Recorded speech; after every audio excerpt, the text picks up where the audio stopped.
back in another edition of Rockin' with Coach Kelly. And Coach, let's just jump right into things here. That's 3 homecoming wins in a row, albeit only one of them for the Bears. Going back to that Marion game, tough loss there. Guys have bounced back in a big way against some really tough opponents. Yeah, and it's been really fun to see, the growth. Week 4, you'd expect to be pretty close to the finished product, but we still have a long way to go. But as far as growth is, we stopped turning the ball over in different ways. We stopped giving up explosive plays. So when you do that, you have a chance to beat anybody. And, just kind of taking a look back at West Memphis. Obviously that's one of those games where, you've seen the progression of West Memphis. They made it a little hard there in the first half, and then second half, looks like the team came out. I don't know what you said to them. I don't know if there were some choice words in there, but they came out hairs on fire. Yeah, West Memphis is not just a gimme by any of the stretch of imagination. They've got good players out there. They're playing hard. They're well coached, and they're a young team. They're gonna be. Their better days are in front of them. Next year they're gonna be formidable for sure. In the year after, but the thing is, we were able to take care of business, and then like you said, we came out after halftime and we played really good situational football. We got the onside kick, we went and scored, and then we stopped them on a goal line stand right there, and then we went 99 on the next play. So to do that, that's tough, and that's demoralizing for a team that is looking for something good to happen, and they played hard. But then once we kind of got up on them, and then that 35 points started rolling, we were able to dictate the game a little bit, slow down. We only had 2 possessions there with our offense. We were able to run the clock out. I was talking to some of the guys at halftime, and they said just that running game that West Memphis has, just giving them fits. Some of it was just guy in the back. He's just a little dude. He's hard to find.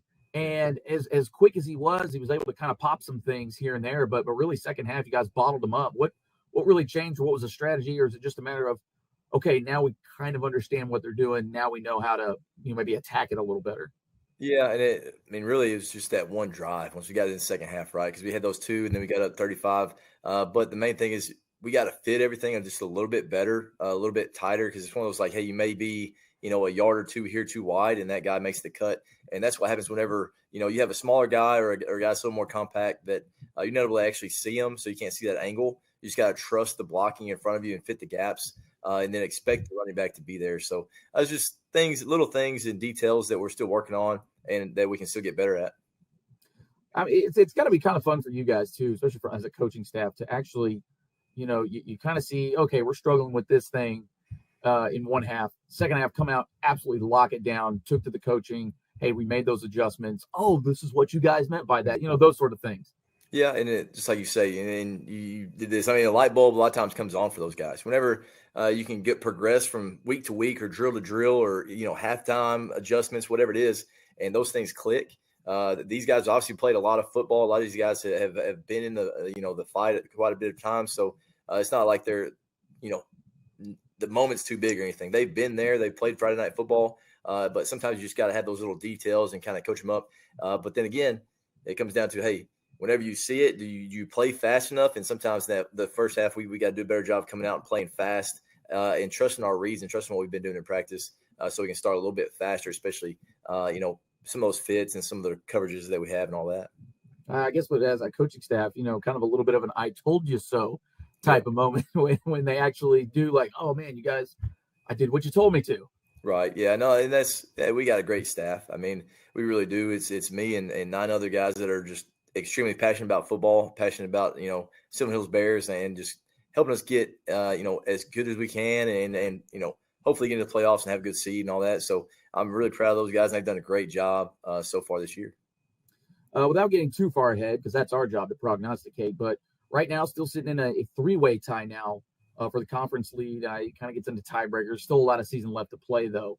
For your guys, is it important to know that there's still a lot of important games, even without, takeout records? Sheridan struggled a little bit this year, but they're going to be formidable. We've seen some of the points that they put up. Same thing with Catholic, but I know the focus is going to be Jonesboro, but you tell them hey, there's still 3 weeks. A lot can happen in 3 weeks. Oh yeah. So much can happen. And there's not a gimme from, week 4 on. Everybody is a tough opponent and it's got a chance to beat you. But like I said, man, this week is huge. And we got to be really locked in on this week because it's not the end all be all, but as far as conference alignment and, one seed and all that stuff, and having a one seed and being at home possibly on Thanksgiving, that stuff's huge. So it's one of those things that we got to make sure that we're prepared for it, but also we got to go out there and play loose and play like we have, and just go out there and have fun playing football. Whenever you do that, you play a lot better. So really not trying to bring all that anxiety into it. Obviously, we want to prepare them, and they understand what's at stake, but we just want to go out there and play football, let our guys fly around and have fun.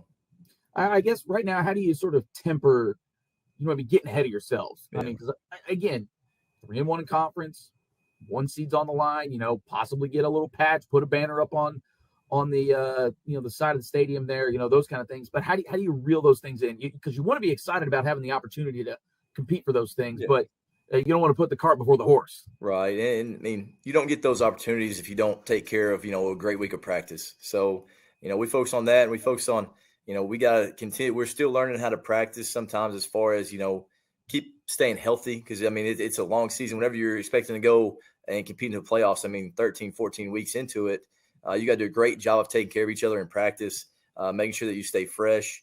So we're still, emphasizing, hey, what can we do today? I mean, we're not going to go out there and win the game today, but we can definitely set ourselves back. So we got to make sure we're focusing on what we can control day to day. And obviously, that's having a great day of preparation. And then, of course, make sure our bodies are right, ready to go on Friday.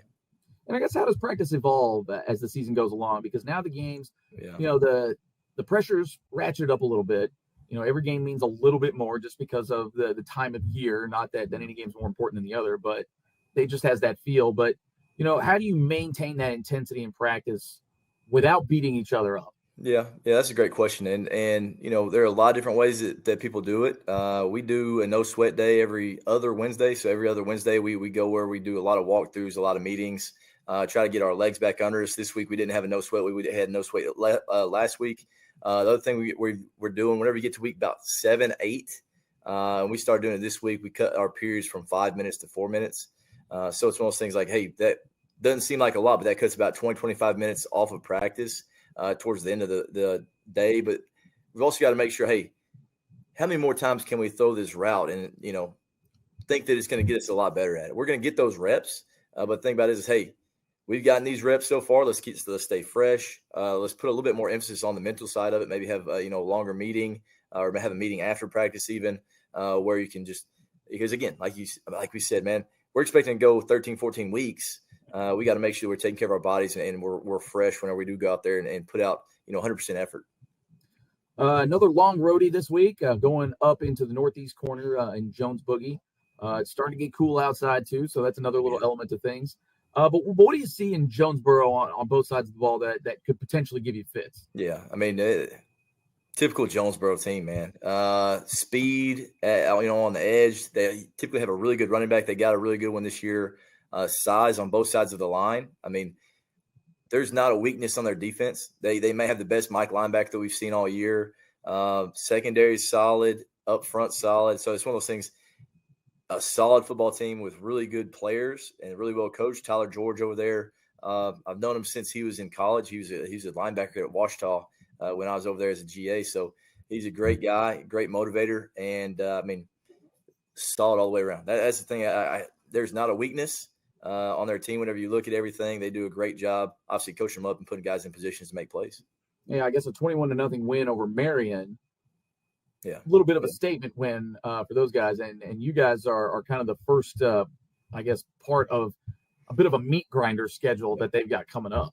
Yeah, and like you said, man, 21-0 over Marion, or I think Marion ended up scoring 6 there late. It is 21-0, and then they scored late. But I mean, they've played some really good teams. So they beat Marion, they lost to Benton, but then they lost to Robinson by 1. Robinson might be one of the best teams in the state, with what they're doing.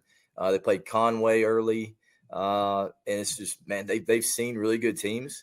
And, going up to Jonesboro is going to be a tall task for us, but we're excited about it. I mean, it's one of those, we played really well on the road so far. So we're excited about it, and it's going to be a fun road trip. We're going to go to Western Sylvan and have something to eat. Yeah, it's going to be real good there in Searcy. So it's going to be fun.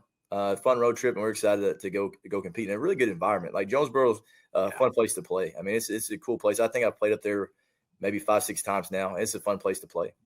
Well, and funny enough, you personally have struggled against the Golden Hurricane. I think we were doing a little research. We saw a 1-4 overall record. Right. You got to be it was a struggle, and even the year that we won it, they ended up catching us, and it was a very similar game to the Marion game, right? We gave up 2 kickoff returns for touchdowns and came up short, by like a score. Yeah. So I mean, it was one of those, like, when I was at Searcy, we struggled, but then at Conway, we it's a different story. But obviously, obviously 7A is a huge difference as far as the numbers and stuff. But it's one of those things that they're always solid, man, and we're excited to go up there and see what we can do at. But I feel good about our chances. I guess looking at some of the film last year, I mean, both of these teams, struggled mightily last year. It was very un-Jonesboro-like season for them last year. They seem to have put that behind them, much like you guys have. So. Are you seeing any similarities when it comes to, maybe those intangibles that they seem to have on the field? Yeah, I think so. Like you said, man, it was a struggle last year, not uncharacteristic of Jonesboro. But the thing about it is they brought most of their coaching staff back. Their offensive coordinator is a great young coordinator. They did lose their offensive line coach, who I think he went over to like Jonesboro West Side to be the head coach late. But I mean, great staff. I mean, the kids, just like our kids, they've been in the fight. And, some of them were probably with them and played a little bit when they were still in 7A. So they've seen a lot of good competition. And, I mean, they're just, solid competitors. And they've done a really good job kind of tailoring their offense and defense around their guys. So, I mean, they've done a great job. But we're excited. I mean, it's going to be a fun night. Absolutely. And what are some of those little things that you guys have to sort of game plan around? I mean, you mentioned the speed that they've got, especially on the edge. I know that they're always kind of a big team on top of that, but what are some of those specifics that you've really got to hone in on it and maybe either avoid altogether, or, hey, we've really got to maybe dig deep in the playbook to counteract some things? Yeah. So they're going to try to leave the box pretty light. So it's really 4-1 box. They got some guys that they'll try to slide in as the play is going and try to make everything bounce. Our guys up front have got to be able to hold up and not let them condense the box. So right there on the tackle spots, we got to make sure that we're able to play square, but we're also able to play inside out, and they're not able to make those gaps smaller. So if we can do that and go vertical in the run game, a lot of times I feel like we're going to have a good chance. And then, of course, we got to do something to keep those guys from sliding into the box late. So if it's a 4-1 box, we want to try to keep it that way, whether it's with a quarterback read, with some sort of motion where we can, hold those guys, or we got to take care of those guys with the blocking from the receivers. But if they can, hold the run and keep us from being able to run the ball against that 4-1 box, it's going to be pretty tough because they have a lot of guys deep in the secondary that staying over the top, but then also a bunch of numbers underneath to keep you from getting those easy completions. So the run game, I think on both sides is going to be key. It could be a big night for the trio of running backs. Coach, enjoy the Western Sizzling for sure. I know I'm a big fan. Yeah, it's gonna be great. It's gonna be great. Looking forward to it. I've been looking forward to for like a month. Hey, so forget the opponent. We got that circled on the calendar for sure. Yeah. Oh yeah, it's gonna be awesome. All right, Coach. We certainly appreciate you rocking with us because we are rocking with you. Kickoff coming up here on the Sylvan Hills Sports Network. Stay with us.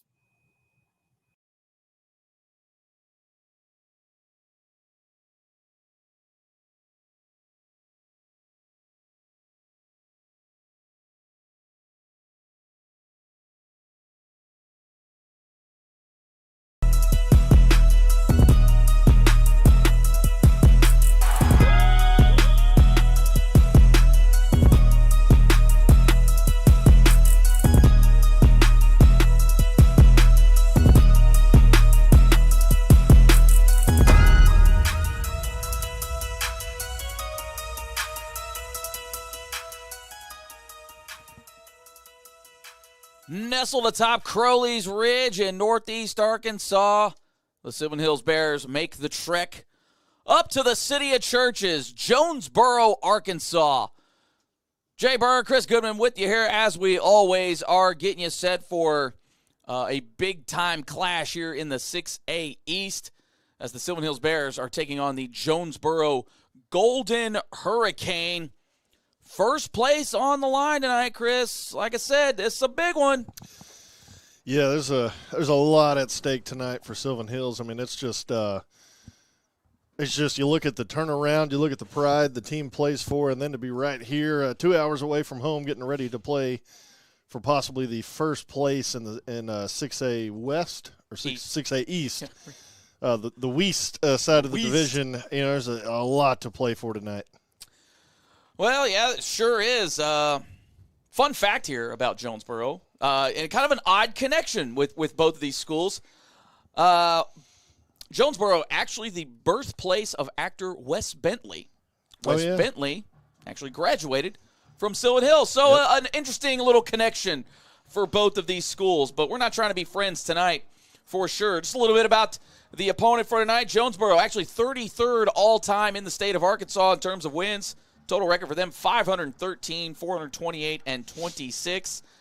And actually, Sylvan Hills with a 9-6 overall record against Jonesboro all time. Interesting little fact, though, Mark Kelly, he hasn't been so good against the Golden Hurricane. He's actually 1-4 lifetime against them. His lone win came back when they won the state title back in 2017. Actually beat them 49-21 when he was at Searcy. And then Vincent Newton, well, that was last week's notes there. So, anyways, Jonesboro coming into season, 4-3 record, 3-1 in conference play. Out of conference, they had losses to Conway and Robinson. Then they beat DeSoto Central. That's a high school out of Mississippi. And then they lost to Benton to start conference play, and now they're on a 3-game streak with wins against Sheridan, Catholic, and Marion, shutting out the Patriots last week. So Jonesboro could be one of those teams finding their stride a little bit as the season goes on. We've kind of seen that with the Bears. The win-loss record reflects a little better in that regard, but this team we've seen has gotten better and better as the weeks have gone on. Yeah, no, their quarterback, Asa Myers, played pretty good last week. He had quite a few throws to Kamari Fisher. That's a big name that the Bears defensive team needs to watch out for. But their offense, we were kind of talking about it pregame. It's one of those that'll sneak up on you. They'll gain a lot of yards out of nowhere if you let it happen. But their offense, again, also doesn't move very fast from what I'm gathering looking at the stats. But Sylvan Hills, though, like we saw against El Dorado, they can't have one of those slow starts and then fight back. And I think the Bears tonight may come out and play pretty good. But you just got to watch out for some of their key players because, like you said, Jonesboro's hitting their stride right here. And that's kind of what you want to do later in the season, especially in conference play, is you start getting hot at the right time. You start beating people that you shouldn't beat. And you got a lot of upset people. Yeah.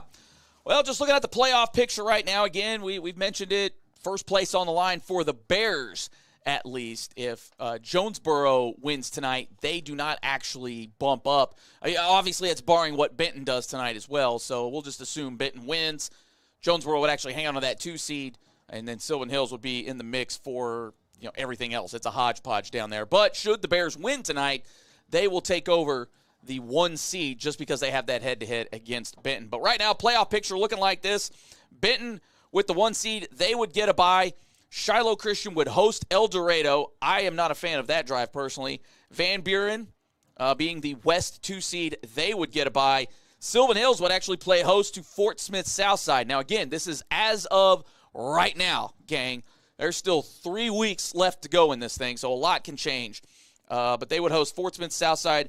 Greenwood would get the bye as the 1 seed in the West. Sheridan would host Lake Hamilton. Jonesboro would get the bye as the 2 seed out of the East. And then Mountain Home playing host to Marion. You want to talk about an awful drive. Ugh. That's not a kind drive right there. But again, this is coming down to tiebreaker points. Right now, Jonesboro with a 1-point edge over the Bears when it does come to that. And again, the tiebreaker points are only used to weed out 3 or more teams. Once you get it down to 2, then it goes head-to-head, which is why the Bears, in our theoretical, hypothetical world, would then be the 1 seed. Chris, you mentioned the stats. Both these teams pretty balanced when it comes to their attack.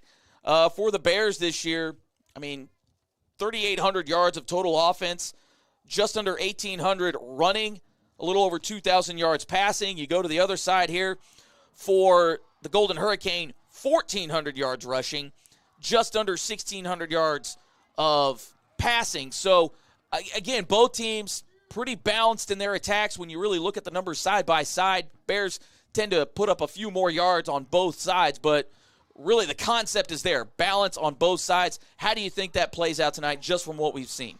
Yeah, I mean, the Bears, we talk about the defense sometimes and how they're still, defense is a little bit harder to get going just because you're having to guess and plan for what the other team's doing.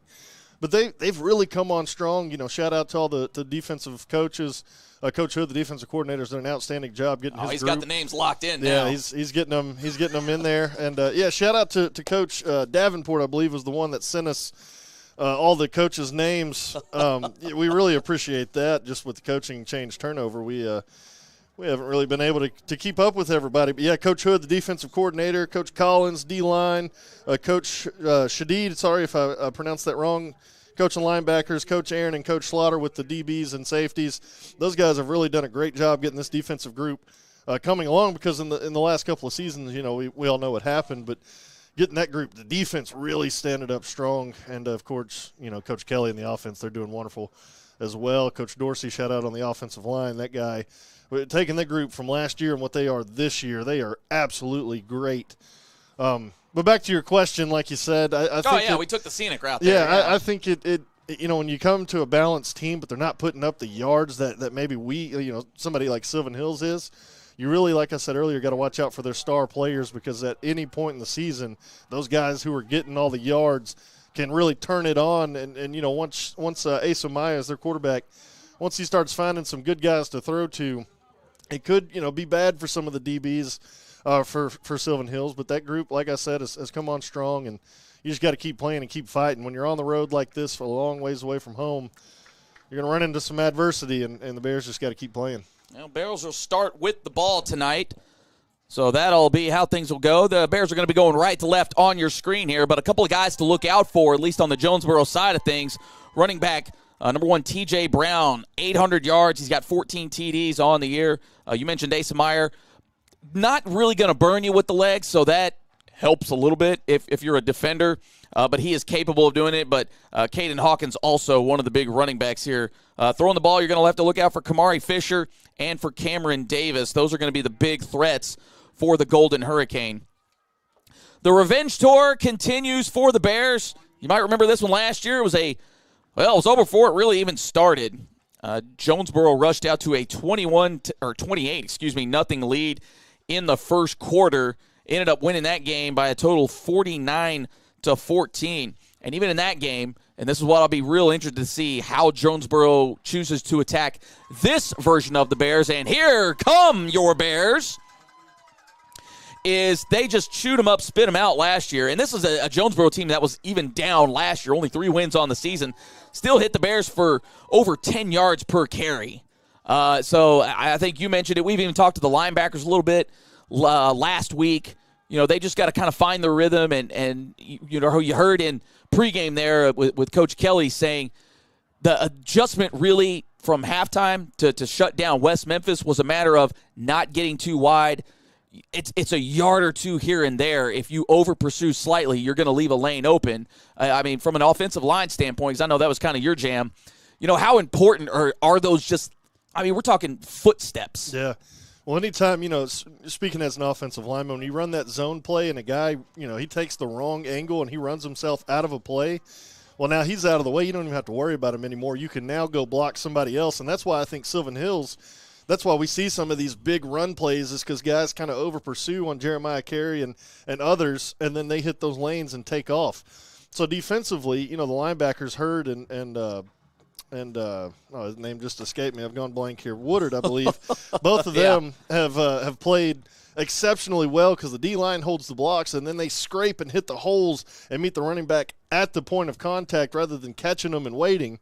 And that plays, really well. Coach Shadid has done great with the linebackers, getting their eyes. They're smaller linebackers, and we kind of talked about it last week with the running back being kind of small. You lose them. Well, that bodes well for the linebackers too. And on these, short plays where it's a foot here or a yard there, you're able to overcome that and then start really, hitting the guy where when he hits the hole. You're great.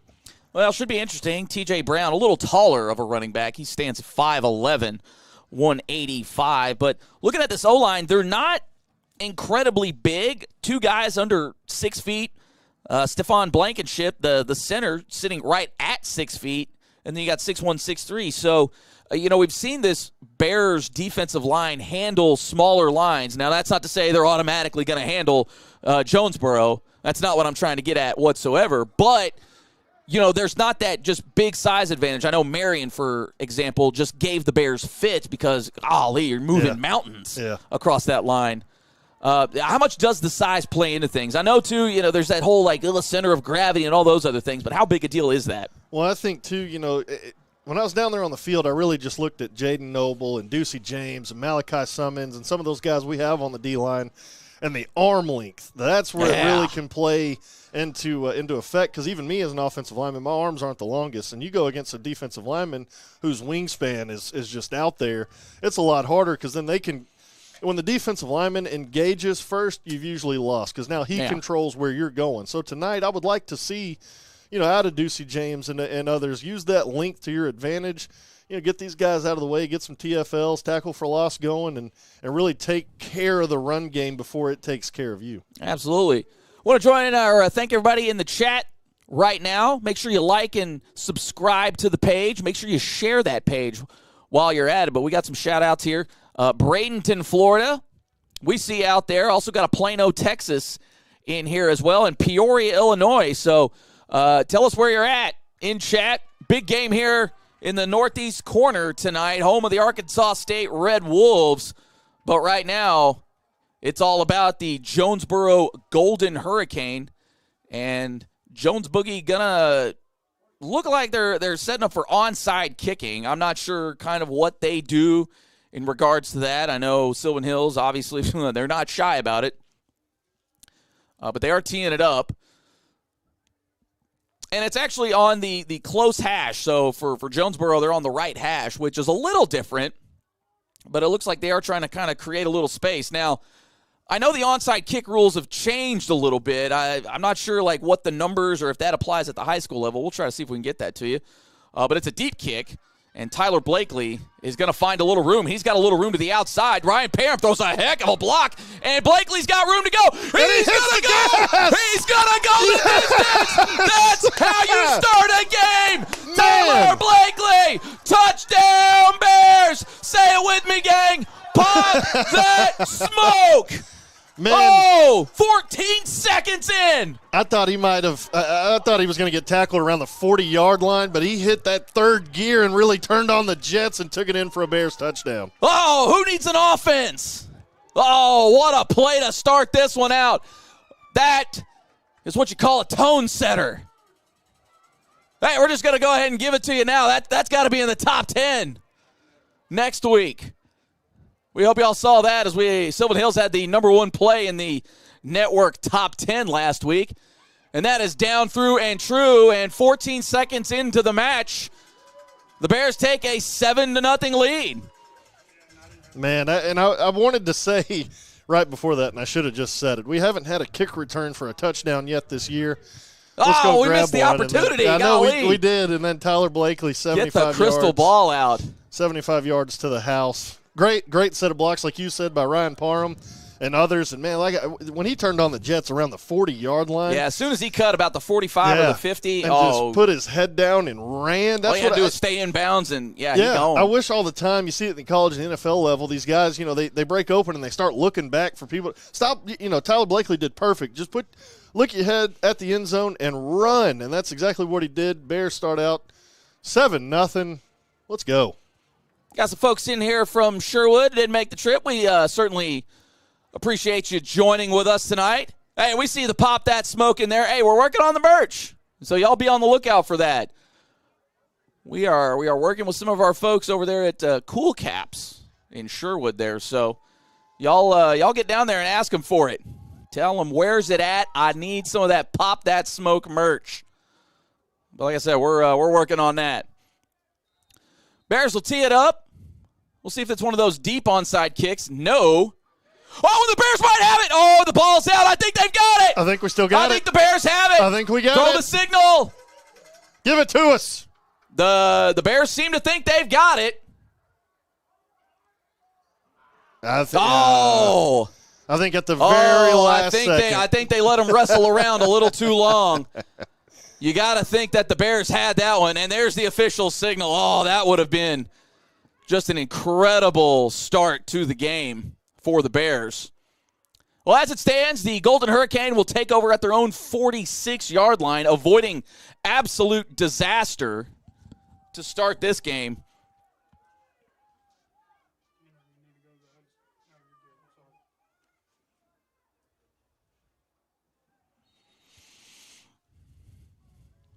Jonesboro with a trip set up to the left, very stacked. So you got to think that they're going to be doing a lot of that tunnel screen type stuff.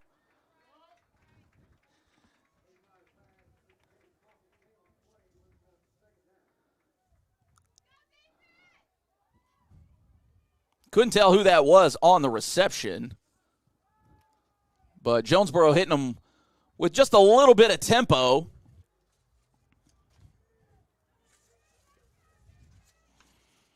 Yeah, trying to update the social media. Oh, they're with us here. 3rd and 3 for the Hurricane. And I think they're going to fall forward just enough for that first down. Yeah, Jonesboro moving with a little bit of pace. And just a sleuth of Bears right there. Yeah, Jonesboro hitting a little bit of pace and running a little bit. Let Cam Johnson and others at the D-tackle spot, let's take charge of this run game. And yeah, it's going to have to be a collective effort, I think, from that front seven tonight. Yeah. Jonesboro looks to the sideline. They'll shift things around a little bit.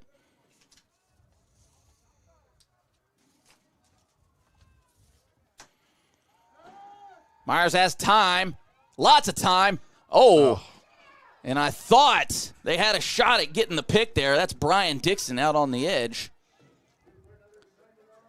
Yeah, they were in coverage. Just a really good throw by Myers there. El Paso, Texas, we see you in the chat. There there's one of those TFLs led by none other than Marcus Hurd. But Tyree Ransom also in on the fun. Well, I guess it wasn't a TFL. I guess they gave him maybe a half a yard. Bears show pressure. Jonesboro slow it down. They got trips to the left. The play action. Oh, wonderful defense out there on the edge by Nigel Casey. Played that perfectly. Yeah, Casey basically ran the route for the receiver, broke up the pass. Excellent coverage. Yeah, Myers maybe telegraphed that one just a little bit. 3rd and long now for Jonesboro. Yeah, and Myers has kind of kept his eyes on the receiver he's throwing to. Let's see if the Bears can take advantage of that. Can dial it up here. A little pressure. Oh, and he throws it behind. I believe that was meant for Jalen Hurd. Yeah, 4th down now. So 4th down. Now, Jonesboro had some guys who were kicking bombs. Yeah, we'll see if they decide to do that, and they are shifting their personnel. And I believe this is going to be Randy Eusebio out here for the field goal attempt. And we're looking at about a 40-yarder. We'll see what kind of – excuse me, that's Alex Glomsky. Yeah, Glomsky. Crowd is into it on this side. A slight bobble of the ball. I don't think he's got it. No, that is wide left.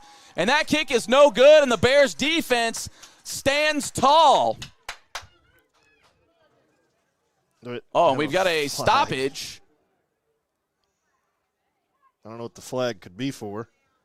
Yeah, unless it's diving over the center or something along those lines. One of our guys jumped. I don't know. I think they call it leverage or something like that. Yeah. Can't jump over the Well, it looks like it's going to go against the Bears, whatever it is, as they're talking to the Jonesboro sideline. You can't jump over the front line. Well, but it shouldn't. Well, it looks like they might. Shouldn't be a first down though. Well, I wouldn't think, but it is a first down, whatever it was. Here we go. Well, we never actually saw a signal. So we're not exactly sure what the call is. They just turned around and yelled first down. Yeah, I didn't think that leverage or whatever the actual call is as a first down. Unless it's a 10-yarder. That would be the only way. And it seems like it is. Oh, they went 15? No, that was 10. Okay, yeah, my guy's getting a little ambitious here. All right, so Bears defense will have to stand tall once again. As the Sylvan Hills band just now getting here.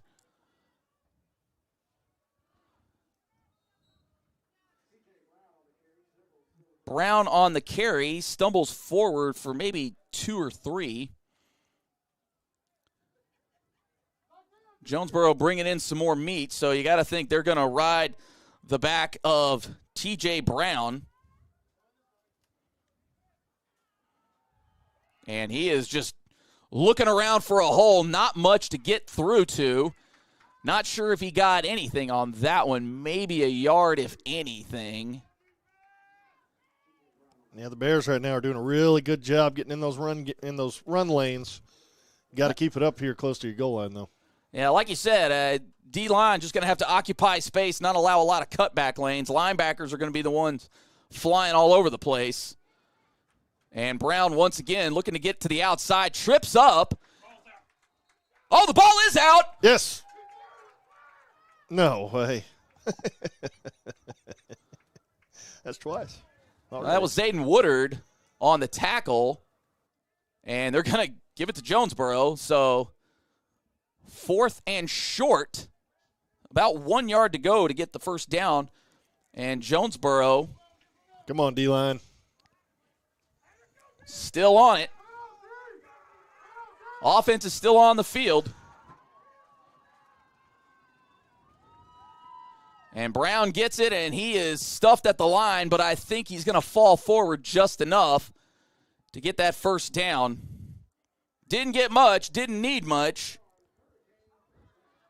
And Jonesboro gets a first down, and they'll have about 4 cracks at it from the 1 yard line. And Brown just lowers the boom. And they're going to mark him just short.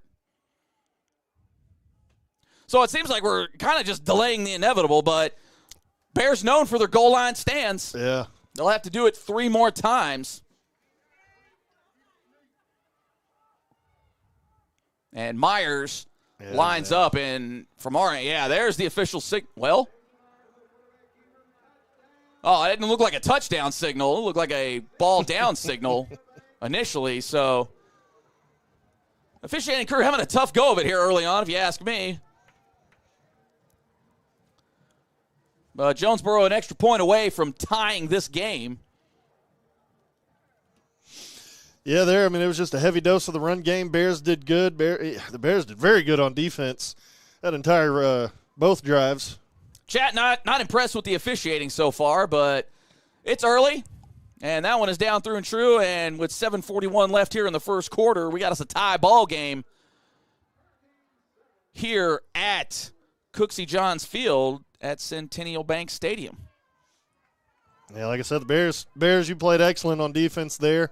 Just a heavy dose of the run game, and then once you get on that goal line, it's really hard to stop the run game no matter who you are. And yeah, because those running backs just get a full head of steam, and you're basically just falling forward a couple times. Yeah, and they able to get in the end zone there, but that's all right. Let's see if we can't get another kickoff return here, or if, really after that, basically you had 2 drives there on defense. You want the offense to be on the field for just a little bit, get the defense a little bit of a breather.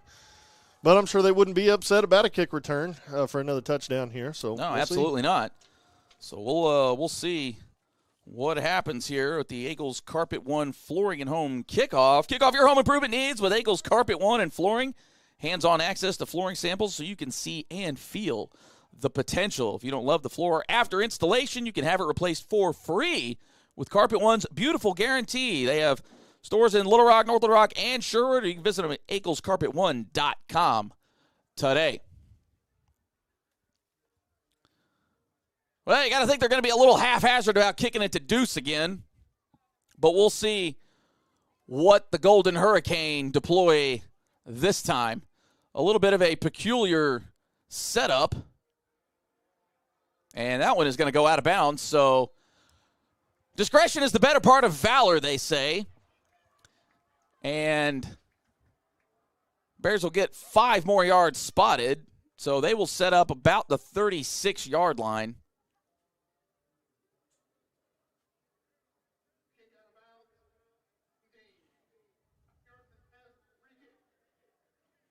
Re-kick. I think you have the option to re-kick. I don't. Oh, I guess the Bears are going to take that option. No, I mean, after you get a kickoff return to start the game, why not? Yeah. I think it's the first time this year Keep we've marching. seen somebody. Yeah, I think it's the first time in, regardless of the team, that we've seen the re-kick. So even if Jonesboro did decide to onside it, let's just say the Bears recover it, they're on their side of the field. So you got to think that, even the Jonesboro players weren't fully aware, you can re-kick. Because everybody always just sort of takes the 5. Yeah. There we go. Now we're set. They got that box formation to the right of the kicker. That looked a little offside. A little confusion in the backfield of who's going to get it. And they're going to say he was out of bounds? Oh, are they going to say the knee was down? Yes, ruled down. So, yeah, it was pretty close. Hard to tell from this distance if Nigel Casey had his knee down.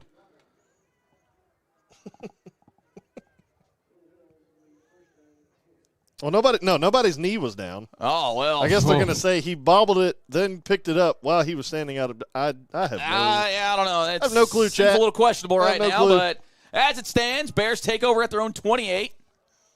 I have no idea what's going on anymore. Well, you may not be the only one.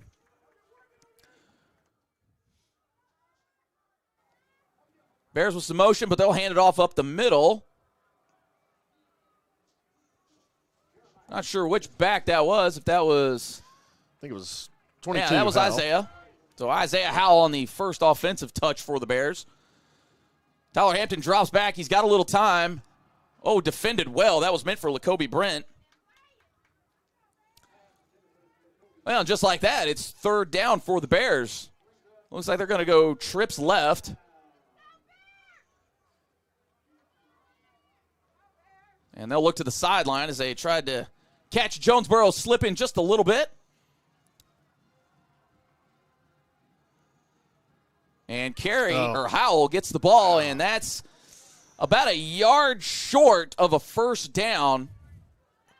And he was very close. Almost, yeah. Jonesboro ran a blitz, but the blitz went right out of the run lane, and Howell was very close to Howland at the end zone. And he is stuffed at the line, got no yardage, and just like that, Jonesboro will get the ball back deep in the heart of Bears territory. Believe they'll get it at the 33-yard line. So the Bears defense got their work cut out for them. Yeah. Offense was there. Jonesboro just made one more play, was a little bit faster to the football. Playing with a lot of confidence is Jonesboro, and like I've said for the Bears, it's a dangerous team when you're playing against somebody with a lot of confidence. Oh, absolutely. And, when you get some questionable whistles, it tends to help your cause a little bit too. It does not hurt. Not that we're blaming them. Not that we're blaming them yet. Jonesboro going quads right, empty backfield. And they're just going to play the numbers game out there. And the ball is out. That is a backwards. Oh, they're going to call it incomplete. I might have to watch the replay. That was close, but I think that was barely forward. Yeah, Jonesboro there went with the old school cut everybody tunnel screen. Yeah, and they had the numbers out there. Bears only it was 3-on-4. Yeah, it was just barely forward, but you got to be careful with that if you're Jonesboro, because that exact same thing can turn into the Bears getting the ball back real quick. Absolutely. Trips right. Brown in the backfield. They'll look to the sideline.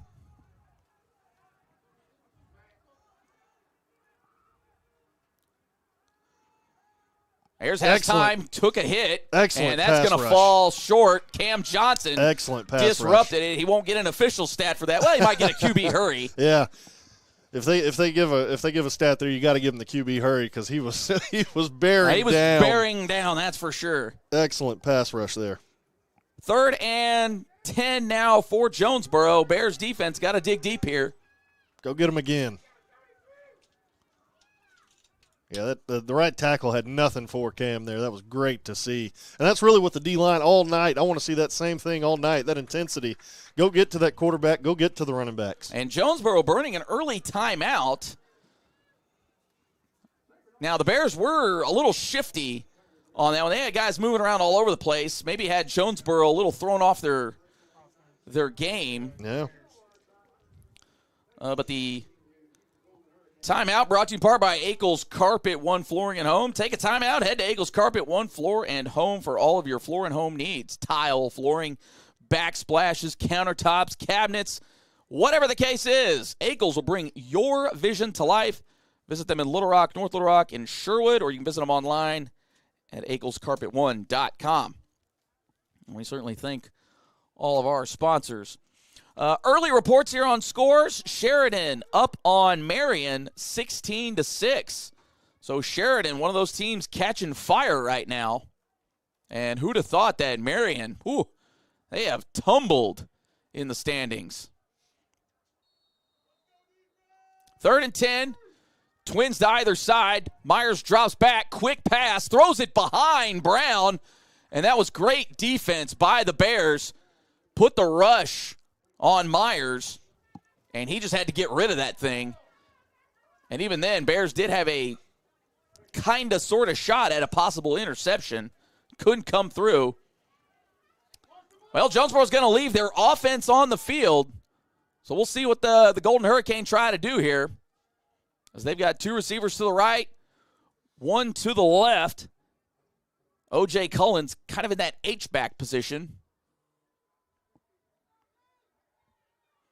Myers, quick throw. It just lingers up there, but I believe that's caught, but that is not going to be enough. They're going to give him the first down.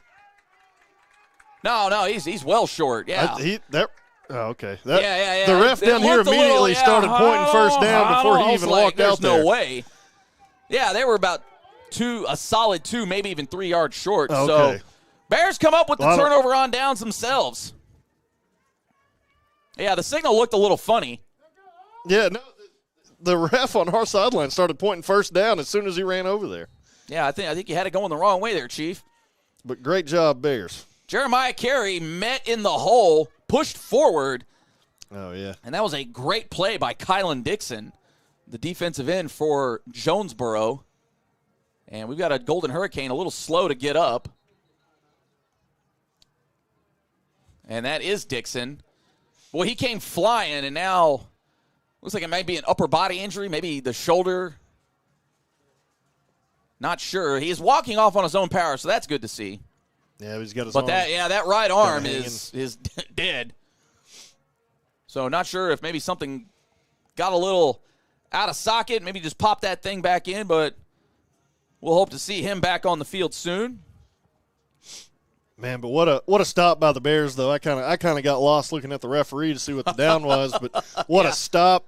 I tell you what, the Bears may have something if they can keep that kind of pressure up all game. Yeah. They got something going there. Can absolutely cook. Right now, they got about 5 yards to go. Empty backfield. Tyler Hampton calls his own number and is met immediately by a couple of Hurricanes. Noah Wendell and Malcolm Turner both on the play. And it's going to be 3rd and 3. Hampton with time. Gets it out. What a throw. Oh, what a toe tap. What a throw. Oh, that's a great throw and catch. Caden Williamson brings it down. That's a First Arkansas Bank and Trust first down. So the Bears looking like they're trying to find their mojo. Isaiah Howell just can't seem to get outside. And that was Jaquise Jordan on the play. No gain for the Bears. Maybe lost a yard. Man, but Williamson must be training with Coach Wright. That was good in the NFL. He got both feet down on that catch. Yeah, right. And the tunnel screen, Ryan Parham, just nowhere to go. Got to get out there and block. Yeah, not sure what happened on the blocking or if there was just a miscommunication because it did look like Clarence Mutcherson came through unblocked, and he came all the way from that safety position. Oh, he's got Oh, a little bit of I got it, you take it. He had both guys wide open. That was Williamson and also Mo Phillips. And it didn't look like Tyler Hampton could choose one or the other. They were both that open. Just overthrew both of them. Yeah, overthrew one, underthrew the other. Trips right. Williamson, the lone receiver to the left. And you got to think it's got to be something, get somebody in some space. And Tyler Hampton just got to get rid of the ball, and unfortunately throws it to nobody, and the Bears will turn it over on downs once more. So the Jonesboro defense came with the good pressure on that one. Tyler Hampton maybe just sat in the pocket a little too long, but that's what they call a cover sack. Yeah, Hurricanes playing good. They've come out both drives really good defensively. Bears battling defensively. Let's see if we can keep this up. Eventually somebody's going to break. You hope it's the Bears, but this is looking to be a really good football game so far. Yeah, that's that Goodman magic there. You'll speak it into existence eventually. Yeah. One of those tips is going to go eventually. One of those throws is going to hit. Jonesboro 1st and 10 at the Bears 43. Myers pulls it. Oh. Almost a big play. And Myers finds Fisher for first down yardage. Hit him in stride. I think he went for the ball. Maybe should have went for the body. Brown just keeps him chugging. And finally get a whistle blow. Maybe not after about 4 yards.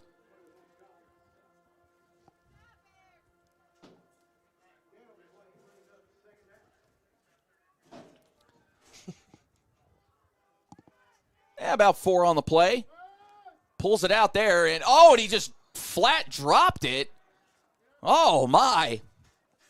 Cam Davis, not sure what happened there. Almost could have been a fumble, as it looks like he had it for just a moment. Didn't really make a, quote, football move. Yeah. And then just sort of dropped the ball. Almost got turned upfield, and it would have been close to a touchdown. 3rd and 6. For the Golden Hurricane, about the 26-yard line. Bears defense got to come through in a big way here. And Brown just finds a hole up the middle, and he's going to fall forward. It's going to be close to a first down. Not sure where they're going to spot it at. He might be just short. And we're going to have a measurement here, it appears. Yeah, Jonesboro looking good so far on offense. Our offense is there. It's just a couple yards. I've seen some of the offensive coaches a little frustrated and upset because the plays are there. It's just 1 or 2 steps, like we were talking earlier, just 1 or 2 steps here. This guy blocks that guy, and these plays are there. But that's something we've seen the Bears. They've started out slow before and then roared back and came away with a pretty easy win. So yeah, defense going to have to carry the banner for sure right now. Speaking of banners, you can call our friend Jim Ashley and the folks over at Preferred Printing for all your printing needs. Business product, custom letterhead, flyers, business cards, vinyl lettering, even like the banners we have at Bill Blackwood Field. Just give them a call, 501-920-8407. That is going to be a first down. Or you can email them, preferredprinting@sbcglobal.net. If you need it printed, it's Preferred Printing. So a fresh set of downs for Jonesboro just outside the red zone. And we'll let the chains get set before we get this thing rolling again.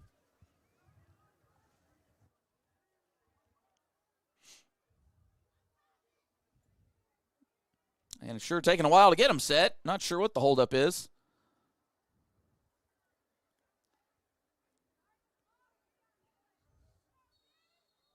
All right, here we go. Brown up the middle. And great tackle by Pierre Grimes. Was really just trying to pull him back instead of knocking him forward. So you got to wonder, they see the strategy of just hit the hole, fall forward. The old Cabot 3 yards in a cloud of dust kind of concept. Man in motion. He'll set, trips left. Offense will look to the sideline now. You got to think Brown's going to be involved somehow. He flanks Myers to the right. Oh, Bears almost had it there. Oh! Oh, I thought we picked it off. Oh, that was close to an interception. Great effort. Grimes and also Ransom in the neighborhood. Yeah, I think we had 2 or 3 guys, and none of them let the other catch it. Boy, I like to see the ups. Go up and high point that ball. Man, that pass rush, though, if we can keep that up all night and start getting to Myers. Yeah, you'd like to get some bodies on to Myers just to get him a little rattled, maybe off his timing. Oh, ball! Oh, and it falls right to a receiver. My goodness.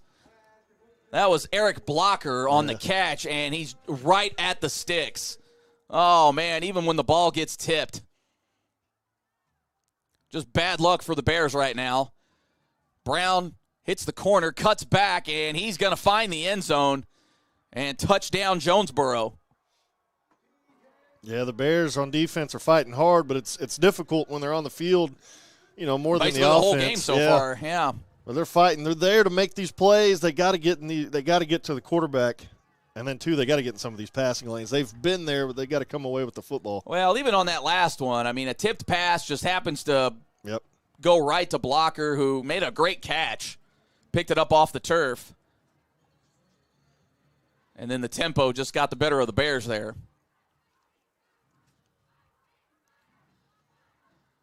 Down, up, and good for Jonesboro with 2:51 left here in the first quarter.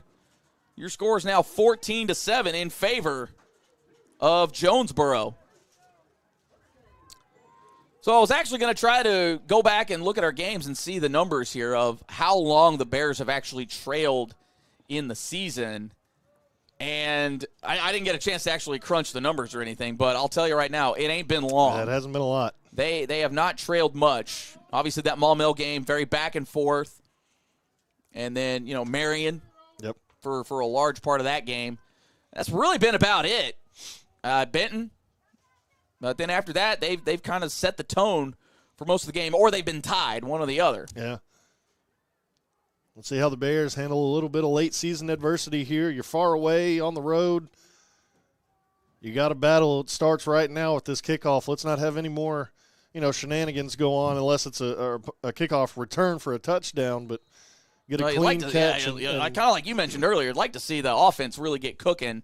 I mean, I'll take points anytime. Don't get me wrong, but that defense, give them a hot minute.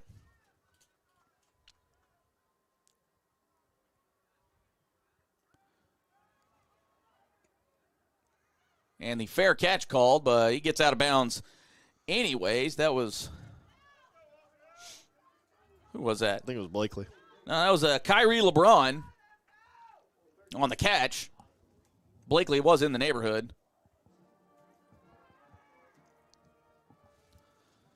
So Bears will be at their own 31-yard line.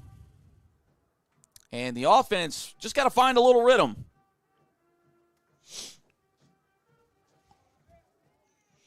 That's it. We just need a long drive right here, take up some time, give the defense a chance to get over there with the coaches and the TV screen and actually be able to sit down and make adjustments.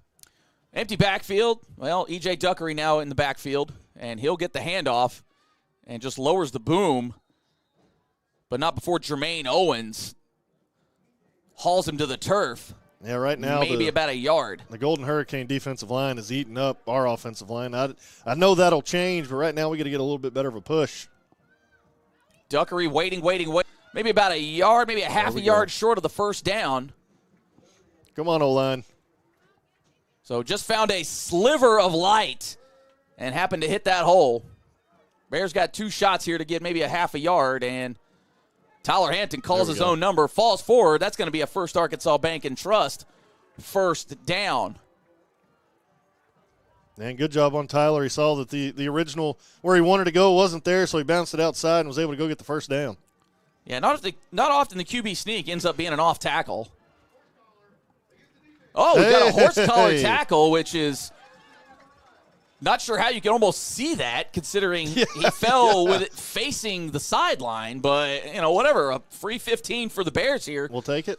So the Bears catch a break. Good call, officiating. Good call. We were tough on you earlier, but great call. We'll stay tough on you. Not sure what they saw there, but they saw it. And Hampton running for his life now, gets rid of the ball and takes a shot. And they're going to say that Jeremiah Carey was in the vicinity, I guess. So O-line dealing with some pressure from this Jonesboro D-line. Oh, and the screen is set up. A Duckery hit immediately and just go down. And I think the problem right now here is the line's not really getting enough of a holdup on a play like that to allow that screen to develop.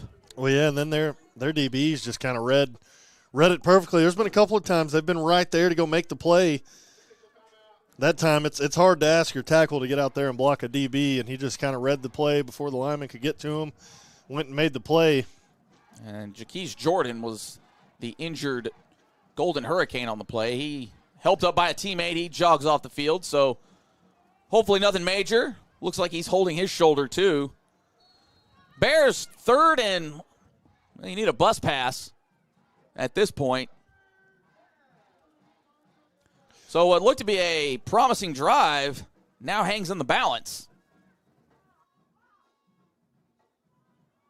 Tyler Hampton with time, and he just airmails it. That pass intended for Ryan Parham, but you got to wonder, too, that was some interesting defense by Mutcherson. Looked like he was already going for the feet by the time before the ball got there. Caden Burnett in. So you got to think, here comes the punt. One of these days. Oh. And Jonesboro almost. Oh, ball is muffed. And that should be a safety. Safety. That's no, a safety. That is a safety. Are you kidding me? He caught it and went in the end zone. He touched the ball. No way, man. Oh, I'm not sure how that's not. No way.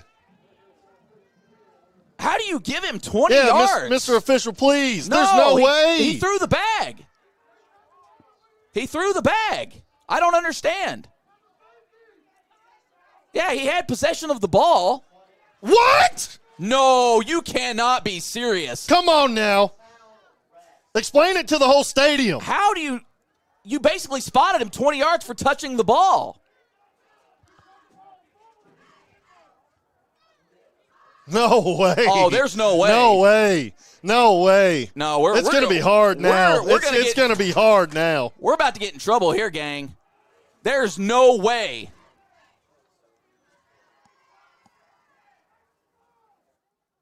How do you throw the bag at the 3-yard line and then you give them 20 yards? Oh, I disagree with that, chat. I'm miffed. Well, as it stands, the quick pass, that was Kamari Fisher on the end-around pass. Look, y'all, we're as miffed as you. Heck, if that's the case, just touch the ball and then throw it out of the end zone. Yeah. Yeah. I mean, heck, you get 20 yards out of the deal. Now, we were under the understanding that the better officials start coming to these games that have big impact. But not tonight. I mean, that was like earlier. The ball's 3 yards short, and the our side officials calling first down. I mean, come on. Well, the rains have started here in Jonesboro as the umbrellas and ponchos go up. 3rd and 4 now for the Hurricane. We'll see if the Bears can battle a little adversity. Myers drops, quick pass. And that is right into the hands of Davis. And that is just enough for a Golden Hurricane first down.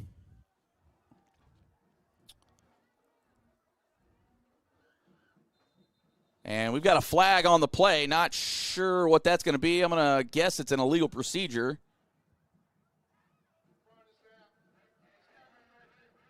Oh, a snap infraction. You don't hear that one often. So center got a little ahead of himself as we near the end of the first quarter here. 14-7 in favor of Jonesboro.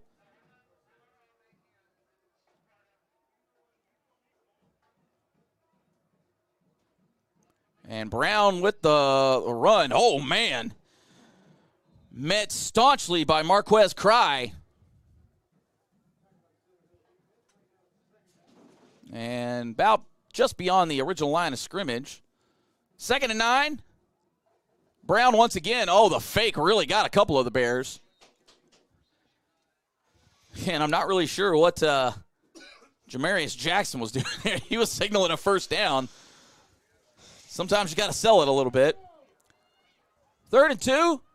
Brown up the middle. Oh, excuse me, that's not Brown. That's there we go, Caden Bears. Hawkins. And I believe that one, I'm not sure how there was any forward progress there.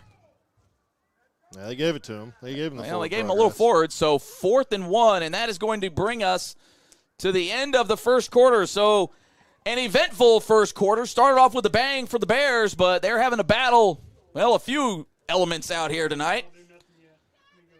14-7. We got the second quarter for you guys coming up here just a second. Stay with us here on the Sylvan Hills Sports Network. Popular demand at Akel's Flooring and Cabinets, we are extending our grand opening sale. Our brand new location on Rodney Parham means more space, more inventory, and more savings than ever before. Save up to 50% off store-wide On luxury vinyl, carpet, and now our new line of all wood cabinets in stock and ready for immediate installation. We'll even pay your sales tax, plus interest-free financing for 3 years. Akel's Flooring and Cabinets, where we make it beautiful for less.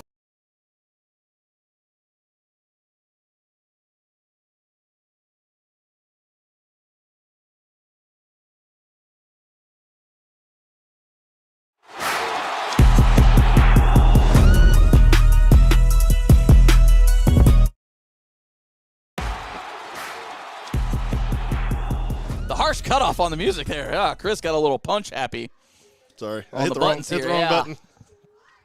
Yeah. Made the wrong call like we've seen tonight. Yeah, Chet not feeling the stripes tonight. Can't say we blame him necessarily. And if anybody's got an explanation out there of what happened on that punt, let us know. You know, maybe there's some little nuance that I'm not aware of. I don't know. If we are wrong, let us know that. Yeah, I will gladly eat it. Jonesboro set to punt. You'd have to watch out for the fake, though. Oh, bobbles it, but it doesn't matter. Oh, that's going to be a great roll for Jonesboro. Now grab it and throw it in the end zone. Yeah, now grab it, throw it in the end zone, and then you get 20 yards out of it. So somehow Jonesboro will get the benefit of the doubt here, and I guess somehow the Bears are going to be spotted at the 5-yard line. Not sure how that works.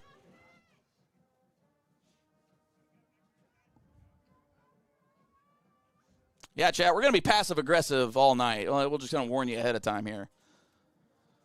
Bears start off the second quarter here, deep in their own territory. We'll see if they can get cooking here. Well, they got to take it 95 yards against the entire city of Jonesboro right now, so let's see if we can make it happen.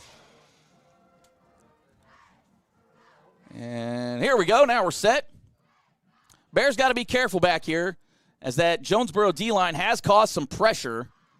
So you got to think you're playing with fire back there. Not much on that one, maybe a yard out of it. I believe that was E.J. Duckery on the carry.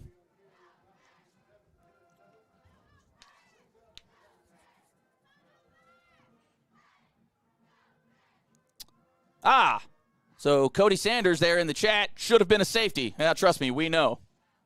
Hopefully that clip gets sent to somebody.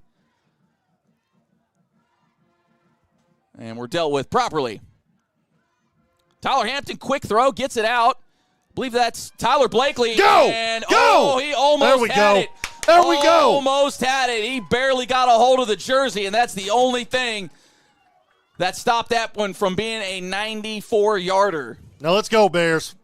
First Arkansas Bank and Trust first down. Well, we got to wait on the chain gang. I didn't think you had to wait for the chains. Ryan Parham just lowering the boom now. And refs waited a little bit to blow that whistle, but, you know, like the fight. I think he got about 6 yards out of that. Let's go, Bears. 2nd and 4. Only way to beat adversity. Snap the ball while they're. Yeah. Oh, man, you got to be a little more aware, but as it stands, Duckery finds a hole, and he just Rolls There we through go. it. There we go. Oh, there it is. Ryan Parham, you like Keep to see pushing. the block. There we go. You like to see the block. There we go. Parham. Oh, and also, too, Christian Jackson getting in the mix. Cha-ching there. Big-time First Arkansas Bank and Trust first down there. That's how you do it right there, Christian look Jackson at as an that. O-lineman. Look at that. The O-lineman 20 yards downfield. You see the pile standing up. You go push. You don't watch. Let's go. Isaiah Howell. Let's go. Almost had it. Take this game back. Let's go. Bears got something cooking right now. He got about 7 on that play. So I'm going to get Chris a water. My man's fired up here. Howell, dipsy-doos around it. He's got a little hole. Oh, he almost had some daylight. Here we go. And Clarence Mutcherson comes down from that safety position. That's a touchdown saver right there. Keep it up, O-line. Bears have the Jonesboro defense on their heels right now, and, hey, it keeps working. Why not keep going to the well? Oh, and he falls forward for a few. So on the First Arkansas Bank and Trust first down, gets maybe about 2. Yeah, short 2 on that. Seeing a lot of Mo Phillips tonight. You got to wonder if that was going to be something there. And Wisely. Oh, and we're going to have a late Elite Autoplex flag on the play. Not sure what we saw. That's one of those ones where, quarterback rolls out, could be holding. But we'll see what the call is. And who it's on. It should be holding on them. Oh, we're calling defensive holding? It should be. Because we had, I believe it was Carey going out for the screen. He got kind of held up. Oh, and he got held up at the line? Yeah. Okay, yeah, usually that's in that offensive holding, but I guess if. Let me go back and look. Oh, and that's the one we call. Well, all right. Duly noted. Oh, yeah, okay. Yeah, that's a good call. Yeah. I watched the replay. That's okay. Yeah, so there you go. Some clarity on that one earlier. So if your momentum takes you into the end zone on a punt, that would be a touchback. Even if you fumble it? If your momentum. So if you're running backwards and you happen to catch it, then that is a touchback. Okay. Now, in this case, if you carry it into the end zone, that is a safety. Okay. That is what that was. We're not going to let that one go. Okay. So there you go. So there is a little bit of difference, but when you touch the ball, pick the ball up, and then drop it, and then run backwards, yeah, that's not your momentum, Chief. 3rd and long for the Bears. Oh, he's got a guy wide open! There we go! Touchdown! There we go! Lacoby Brent, wide open. Oh, things you love to see. Pop that smoke, Bear Country. Oh, what an absolute dime. I've said it time and time again, and I especially said it in that Benton game. When you face adversity, no matter what it looks like, you keep fighting and you keep playing hard for your team. That time the Bears came out 95 yards to the end zone. 7 strikes. We'll see if the Bears could tie things up here. It is down through and true. 9:05 left in the half. We got us a 14-14 game up here on the ridge. And what an excellent catch by Lacoby Brent, too. His momentum, he kind of had to twist around to catch that one. Tyler Hampton throws it out there for him. Brent comes down with it. Touchdown, Bears. Yeah, and sometimes as a receiver, you can be too wide open. Oh, yeah. And there are those times where you see it a lot. Nobody within 10 yards, and then just bloop, ball gets dropped. Not that time. Bears tie this game up. And what a way to answer. You face all that adversity that you've been going through. The defense from Jonesboro is kind of giving you fits.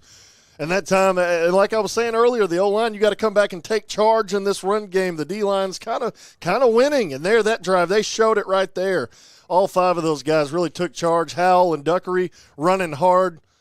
Great job by the O-line there. And before the last drive, Coach Dorsey out there, the O-line coach, was really fired up about something, almost like he knew we had the play there. You just got to get the guy in the right position.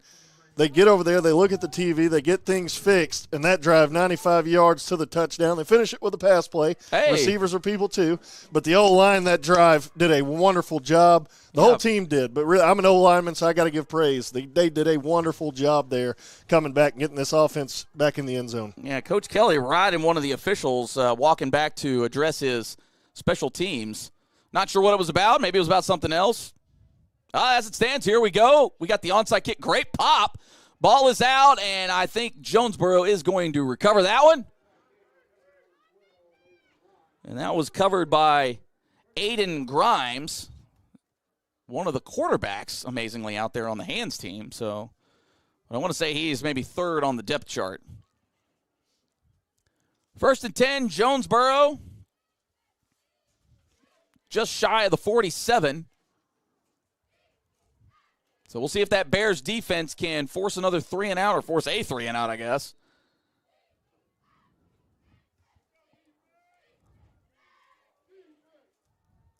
The full complement of Bears are now here. Bands here, cheerleaders here, gangs all here now. Myers, quick pass. Oh, that falls incomplete. And that pass meant for Jamarius Jackson. Thrown maybe a little low and a little behind him. Hits the turf. Be 2nd and 10. Yeah, the Bears are so close to biting on some of these pass plays and getting down there and taking one back to the end zone for a pick 6. Don't be fooled, though, whenever these, you start biting on those slant routes and those out routes, they'll do a slug-o or an out and up, hit you with a little bit of a long ball. And there's that same play once again. Got inside leverage that time. And Brian Dixon brings him down, and I think we're just beyond the first down marker. And Brown gets the ball this time. Oh, great tackle by Woodard. Maybe got 2 out of that one. Yeah, about 2 yards.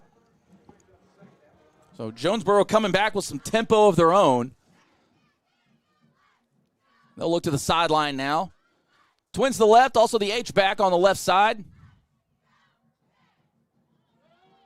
Oh, and they got him. Oh, they had him. Oh, they got him. There we go. Hey, Marcus Hurd. Oh, boy, they had about 2 or 3 shots before they finally got him. Marcus Hurd will get credit for it. And that's a sack. Big-time play right there. That defense finally generated some pressure. Pierre Grimes almost had him way in the backfield. Yeah, and he hasn't shown, from what I've seen, to be, just an explosive runner. If we can stay at it with this pressure, Coach Hood dialing it up. Let's go get him. Yeah, I don't think Myers is necessarily going to beat you with his feet. And the quick screen. Oh, and you got to stop him, and I think he's going to be just shy. Yeah, I do think he is short of the first down, but Jonesboro has had a sense of going for it here. That was Kamari Fisher on the reception, and, maybe about 2 yards shy. But you got to think Brown's getting the ball here. It's just a matter of where's he going. And I'd follow 44. They're kind of setting up over there on that far right side. That's where it goes. Oh, they had it. Oh, and he breaks through. Oh, mercy. And just couldn't quite bring him down. And it looked like Grimes had him. And he just slipped through, but man, oh man, legs kept churning. And Jonesboro retakes the lead with 7:14 left in the half. Yeah, Bears just got to keep responding. They ran that play there. We had a couple of guys there, but after a while, he gets so far downfield, you got to make the tackle. Don't necessarily try and go for the ball. Just get the guy down. Bears are battling, though. We got to keep it up. Yeah, we got us a good old-fashioned dogfight here. And that one is down and through.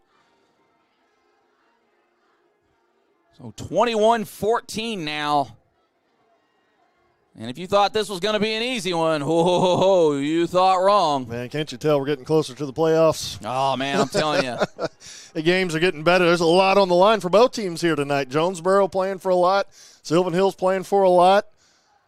I mean, I'd go as far to call this is a playoff game. You want some good seeding, you got to win this football game.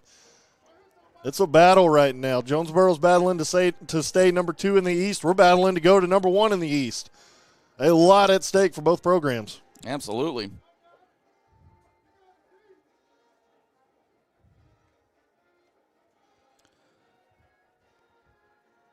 Bears offense needs to respond in a big way here.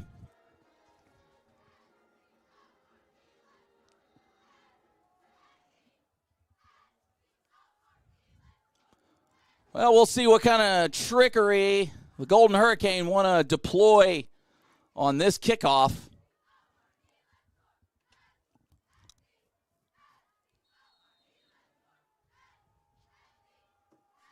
See if we can't get set up with some good field position here. Yeah, Zeke Carruthers over there on the far side now as well. Oh, and they go deep, and that'll be returnable. And there's some room to that other side. If he could just, barely. Man. Couldn't get around. Nigel Casey just, Yeah, good speed by Jonesboro on that far side, though, coming all the way around and making the tackle. Yeah. Nigel Casey had room. Yeah, if he gets around that edge, it could still be running. Yeah. Well, as it stands, Bears will set up at their own 30-yard line.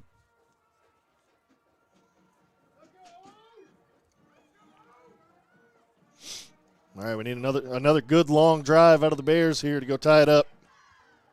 Give the defense a chance to get over here and adjust.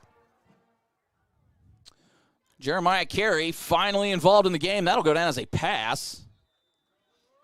I thought the Bears maybe got away with a little motion as Lacoby Brent didn't look fully set when Carey was coming across. But maybe it was subtle.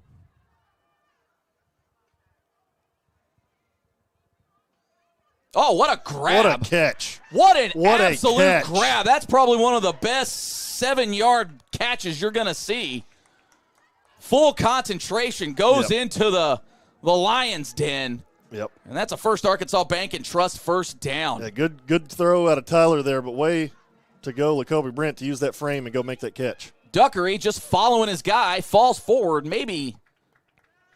Now, my guy over here is spotting short. In fact, both guys are spotting short. That's about a yard. I don't know about that one.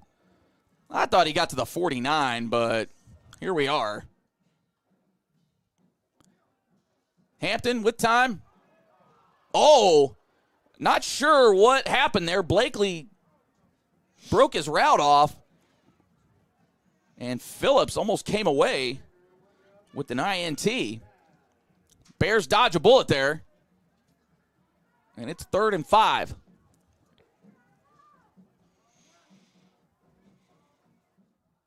High snap handled. Oh, ball goes up. And that is tipped at the line by Q Hollis. And now the Hurricanes D-line getting back in on the game. Good job there, just coming around. You can't get to the quarterback, throw your hands up. And that's what we preach here. 4th down, big-time play here for the Bears. Hampton with time, all the time in the world. Oh, what a great comeback route. And that's Tyler Blakely. Man's a machine. Yeah, way to fight back. Excellent run on the comeback route there. Got past the sticks. That way it's a first down no matter what. That's the First Arkansas Bank and Trust variety of first down. Bears hitting him. Oh, and he's got room. And Tyler Hampton might actually get a yard or two out of that. Way to fight for some yards. Kind of stuff you love to see at West Point. Yeah, I thought now if that defender bites on that pump fake he had, he had all the room in the world, but great defense actually. And Duckery just can't get around Aiden Ricks. So 3rd and 9. Bears with a big play here. Oh, and they're going for it. Blakely's wide open. Oh, in and out of the hands of Tyler Blakely. Oh, that's a backbreaker. Oh, man. Oh, it was there. Oh, that was 6 for the Bears. Oh, I like the call. Yeah. Oh, mercy. That one's going to haunt him. We've seen Tyler make some good catches just like that. That one, it was a little bit, a little difficult, but you got to come down with those. Yeah, hit you in the hands. You got to come up with it. Tyler Hampton with time. Not anymore. And he gets rid of the ball and, sort of throws it away to nobody. And the Bears' drive comes to a screeching halt. And Jonesboro now with a big opportunity to go up 2 scores on the Bears. Yeah, defense here, you got to really stand tall And there's, just like we saw earlier in the game, the offense is there. You just got to hit it. They'll get it adjusted, though. Let's give some time. Get over here. Get on the TV. Get with the coaches. Watch the film. Adjust. Keep, great piece of coaching going both ways. Jonesboro and Sylvan Hills. Just got to keep fighting. You're facing a lot of adversity. Just got to keep fighting. 1st and 10 at their own 44. The Golden Hurricane. 2 receivers out to the right side. And that is not Brownman. He has got nowhere to go. And great defense. Cam Johnson just all in the mix.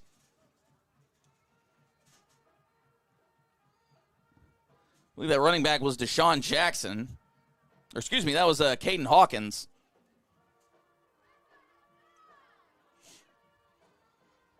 Thought he lost a couple more, but I guess he fell forward. Yeah, he fell forward. Got about to almost the line of scrimmage. So 2nd and 11 for Jonesboro. Come on, D-line.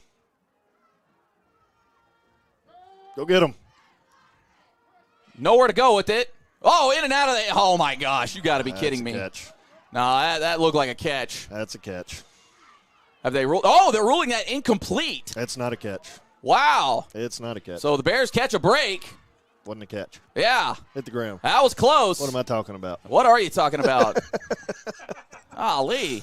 Not a catch. Not a catch. Wow, that was almost just a fortuitous bounce for Jonesboro. Man, that would have been twice in the game that they would have caught a bounce.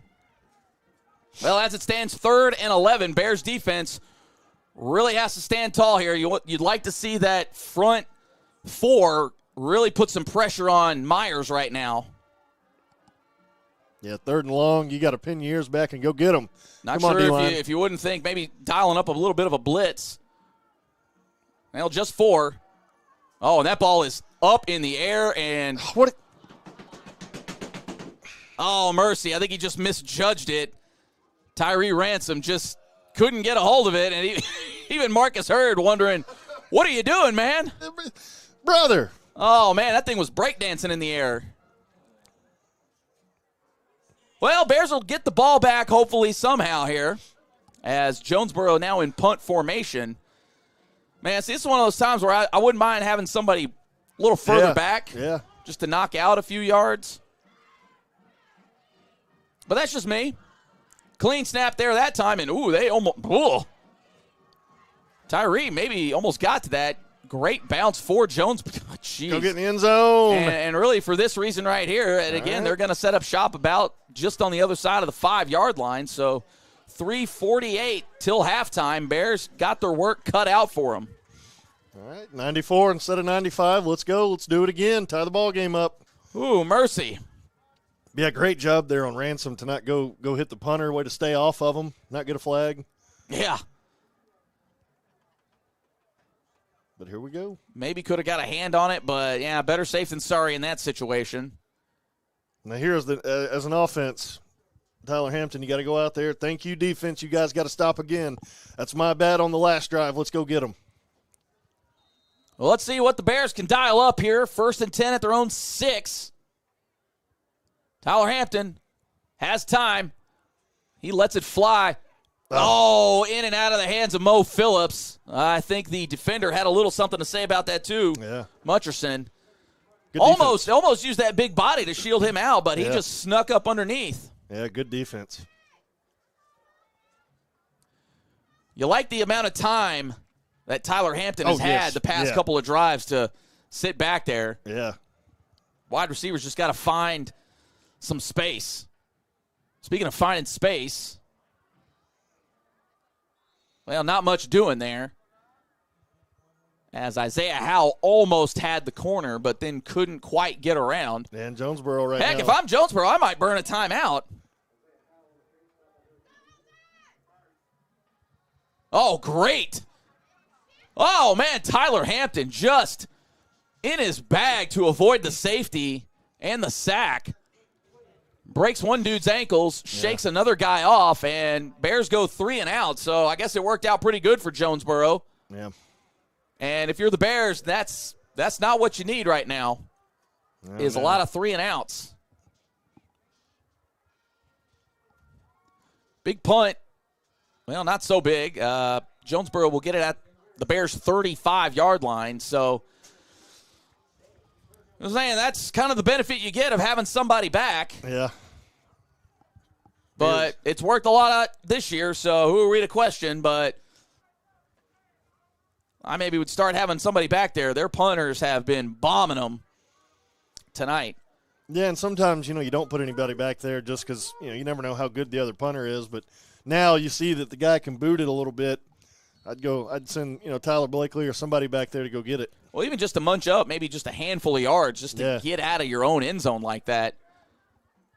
Well, as it stands, Jonesboro hands it off to Brown. Brown cuts back and is met by a sleuth of Bears led by Pierre Grimes. Maybe got about 3 yards on the carry. Yeah, it's been the Brown show so far. He's the only player that the Bears have really had a hard time getting to and stopping. Let's see if we can make those adjustments and Woodard and Hurd start taking over that run game and go get them. Yeah, Myers is picking apart the Bears just a little bit here tonight, too. And again, they've had a couple of fortunate bounces, but sometimes you create your own luck. You got to think play action maybe right here. And there it was. Oh, that's great defense. Great defense. That is fantastic defense by Brian Dixon, the sophomore. That was wonderful. That is a big play. Played the position perfectly, got a hand on the ball. Things you love to see. Ducey James in. That was cool, too, as a sophomore. You might get up and celebrate a little bit. He just stood up and was like, yep, I do this. Trips left for Jonesboro. Brown also flanking the left side of Myers. Oh, and because Jonesboro pointed, they're going to finally call that. I didn't think it was offside, but it's hard to tell from this angle.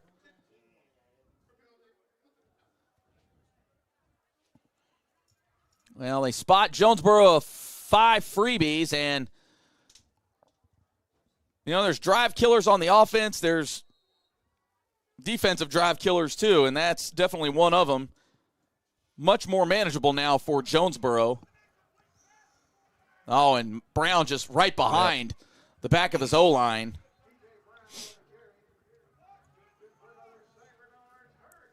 And it's just right on that right side. That's where the bigger side of their offensive line is. They just keep going right over there. Yeah, here it is again. Bears snuffed it out pretty quick.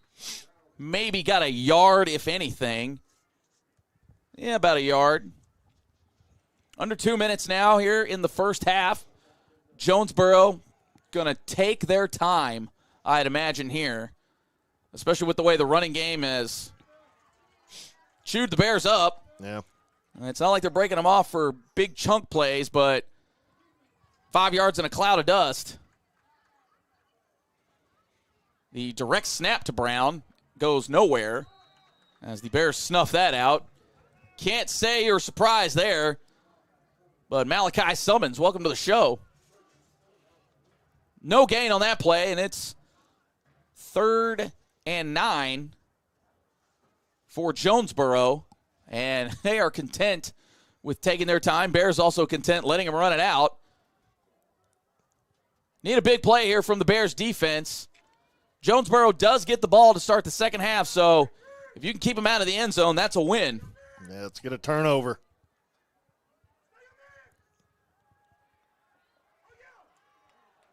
Oh, no way! There's no way! There is absolutely no way that is roughing the passer. He threw the ball. He got hit. Oh, that's just pitiful. No way. No way. You guys, come on now.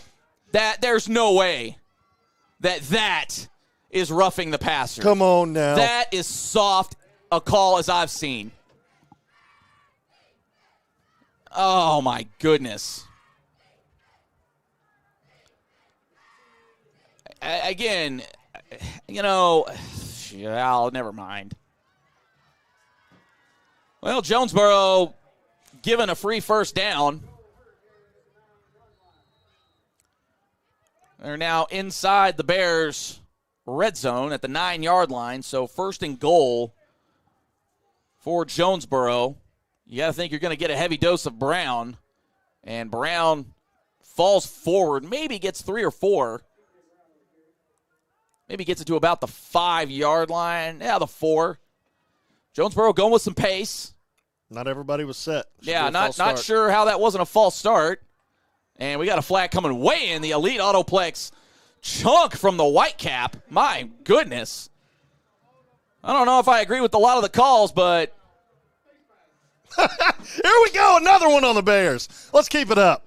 Yeah, not sure I agree with a lot of the calls, but, man, that was some great form. That seems to be a very lopsided penalty affair here. We'll just call it how we see it. My word. And we've got an official timeout, and they're having a. What are we going to call next is probably the discussion there. Good grief. Well, 30 seconds, and they're just going to hand Jonesboro a touchdown. Oh, man. And again, we'll say, we were told at the beginning of the season, later in the year, your more experienced officiating crews start to handle these sorts of things, but we missed a false start on Jonesboro earlier, and, they waltz right in for a touchdown. So, saw that one coming, honestly.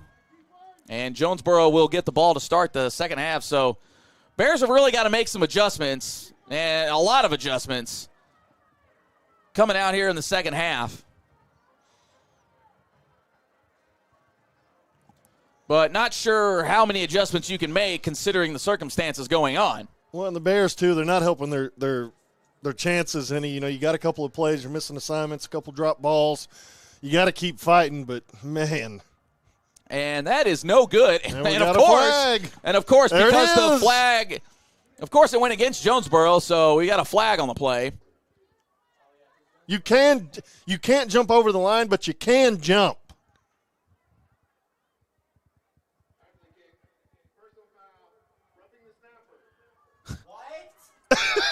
Roughing the snapper. Roughing the snapper, ladies and gentlemen. Stay off the center, too, while we're at it.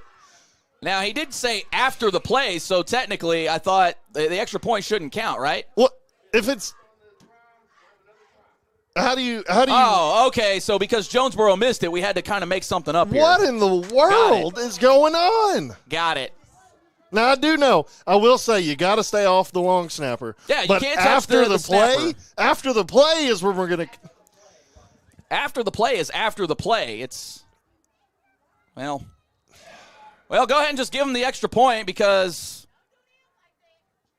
it went through that time, so no penalties. Golly. Well, Chad, how we feeling here? Because you can tell how we're feeling. Not sure I agree with a lot of the assessments going on tonight, but can't do much about it. So Bears got 17 seconds to make something happen here to cut into this lead. Oh, once again, per our official here in the chat, terrible call. Well, trust me, we know.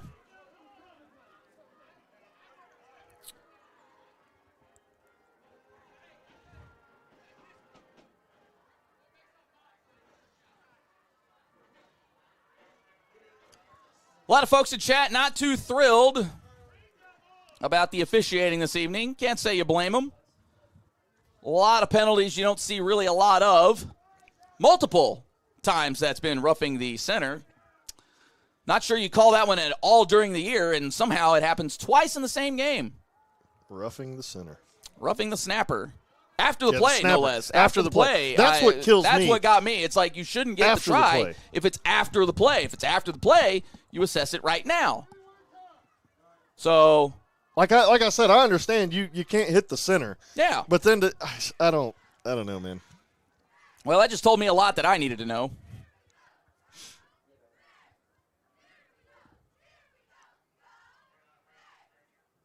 He called for a fair catch. You got to get away from him. Oh, and here we go. 18 begging for a call. Heck, you might get it at this point. Okay, there's the flag. He calls for a fair catch. You got to give him the chance to catch it. Now, don't drop it. You can't touch him. Brent, but and the clock ran. Yeah, so, a lot of stuff going on here tonight, Chad. Yeah, so clock was running. It's just a matter of forgot to stop it because I think they thought he had the ball. So And I think nothing ran off, so there should be, what do we start with, about 17 seconds? Yeah, so it should be about 17 seconds left. 1-7. They put anything shorter up there? All right, there we go. Got okay. it back on there. So just an oopsie-doo there. Just my bad out of the clock operator. Yeah, we're not going to take it out on the clock operators. Thank you. So 15 yards, so awesome. that helps the Bears out quite a bit. Yeah, so it does. They've got a chance to at least maybe have a field goal attempt, depending on what they call here. They do have their full allotment of timeouts, but it's got to be quick hits and get down if you can't get out. Yeah, Tyler Hampton here has really got to be smart with the football and get it out early. If it's not there, throw it away, save some clock. Yeah, it's all about clock management right now. We'll see what the Bears can cook up. Twins to both sides. Isaiah Howell in the backfield. He's going to roll to his right, finds it, and out of bounds, 13, maybe 12. And they let a couple go off. Should be out of bounds with 13 seconds, but we got 11.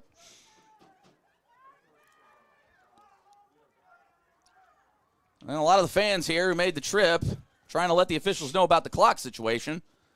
A great showing by the Bears fans on the road, as always. Yeah. And Tyler Hampton can't take a sack and really either got to get rid of it or, all right, so they're going to have one more shot here.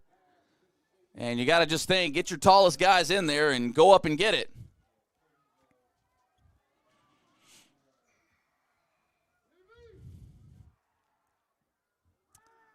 So 3 seconds left. Jonesboro got everybody in the back. You got to figure, hey, we're just going right to the goal line. And Tyler Hampton, one thing you can't do here is take a sack. And he throws it up. It's got a chance. Well, maybe not.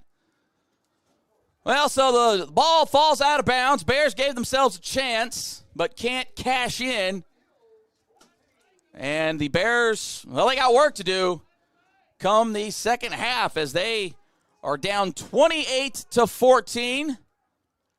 Take that for what it is, but they are down 28-14. So we're gonna take a quick halftime break, maybe get our wits end about ourselves, and we will see you here later. Get you set here for the second half. Again, the Bears down 28-14. Got their work cut out for them, but there's still plenty of ball left to play here. We certainly do appreciate everybody in the chat here. Keep it lively, and stick around with us here on the Sylvan Hills Sports Network. You should choose PCSSD because of the great teachers, the great staff, and the opportunities that your child will have to further their education, their social development, and basically just their lives. My kids are getting a great education. They are getting great opportunities to be involved in sports and extracurricular activities in the community. I believe that for our family, we chose the best possible school when we chose PCSSD. If I were to do it all over again, I wouldn't do anything any differently. By popular demand at Akel's Flooring and Cabinets, we are extending our grand opening sale. Our brand new location on Rodney Parham means more space, more inventory, and more savings than ever before. Save up to 50% off store-wide On luxury vinyl, carpet, and now our new line of all wood cabinets in stock and ready for immediate installation. We'll even pay your sales tax, plus interest-free financing for 3 years. Akel's Flooring and Cabinets, where we make it beautiful for less.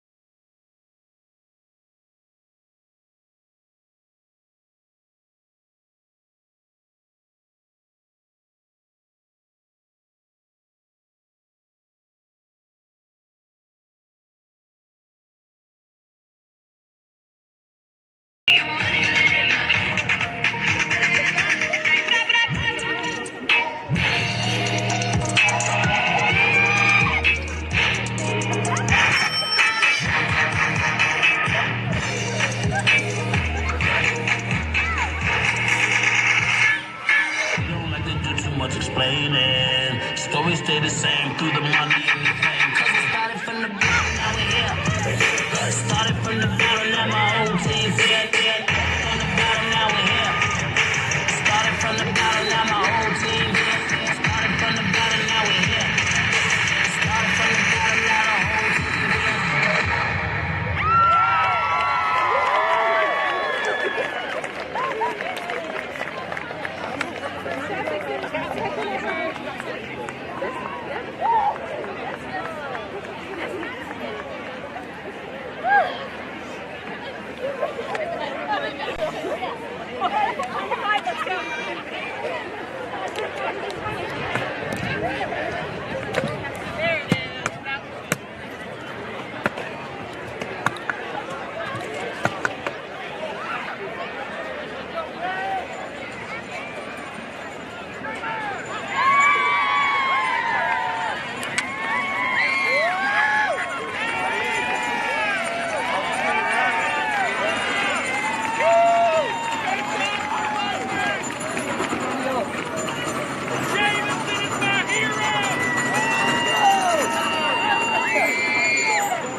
Yeah, please don't make me steer.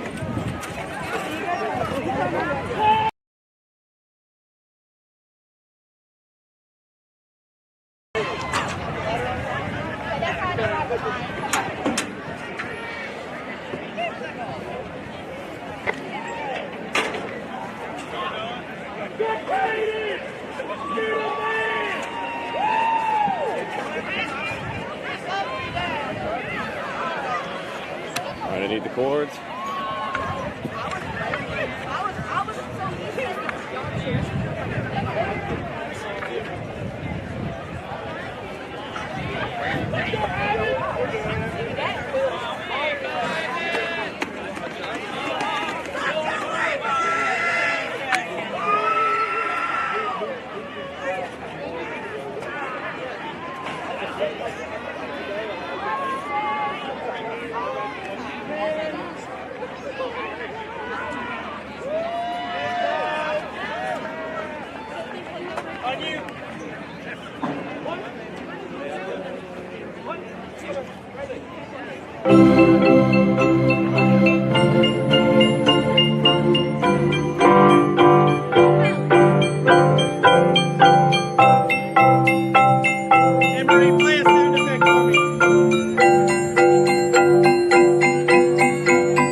Entertainment, we proudly present the Jonesboro Band. The band is under the direction of Bryce Evans, Trent Warner, Ben White, Hunter Miller, and Sam. Additional staff include Brianna Harris, Carol Caparella, our drum major, Ivan Martinez. Title, A Cup of Color.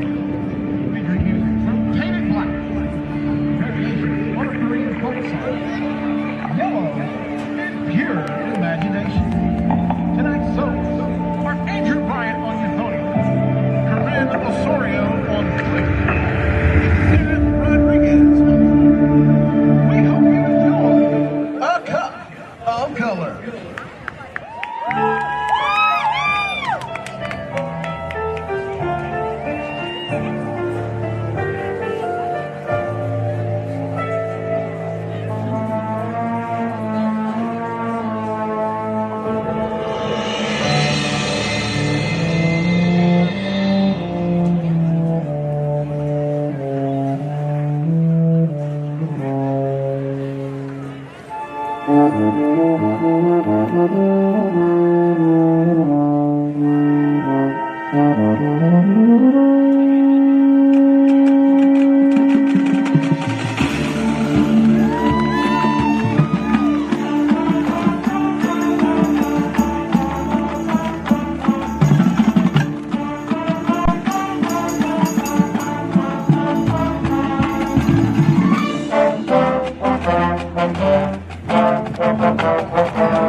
Well, if you're still sticking around, we certainly do appreciate it. 28-14, the score. Jonesboro gets the ball to start the second half.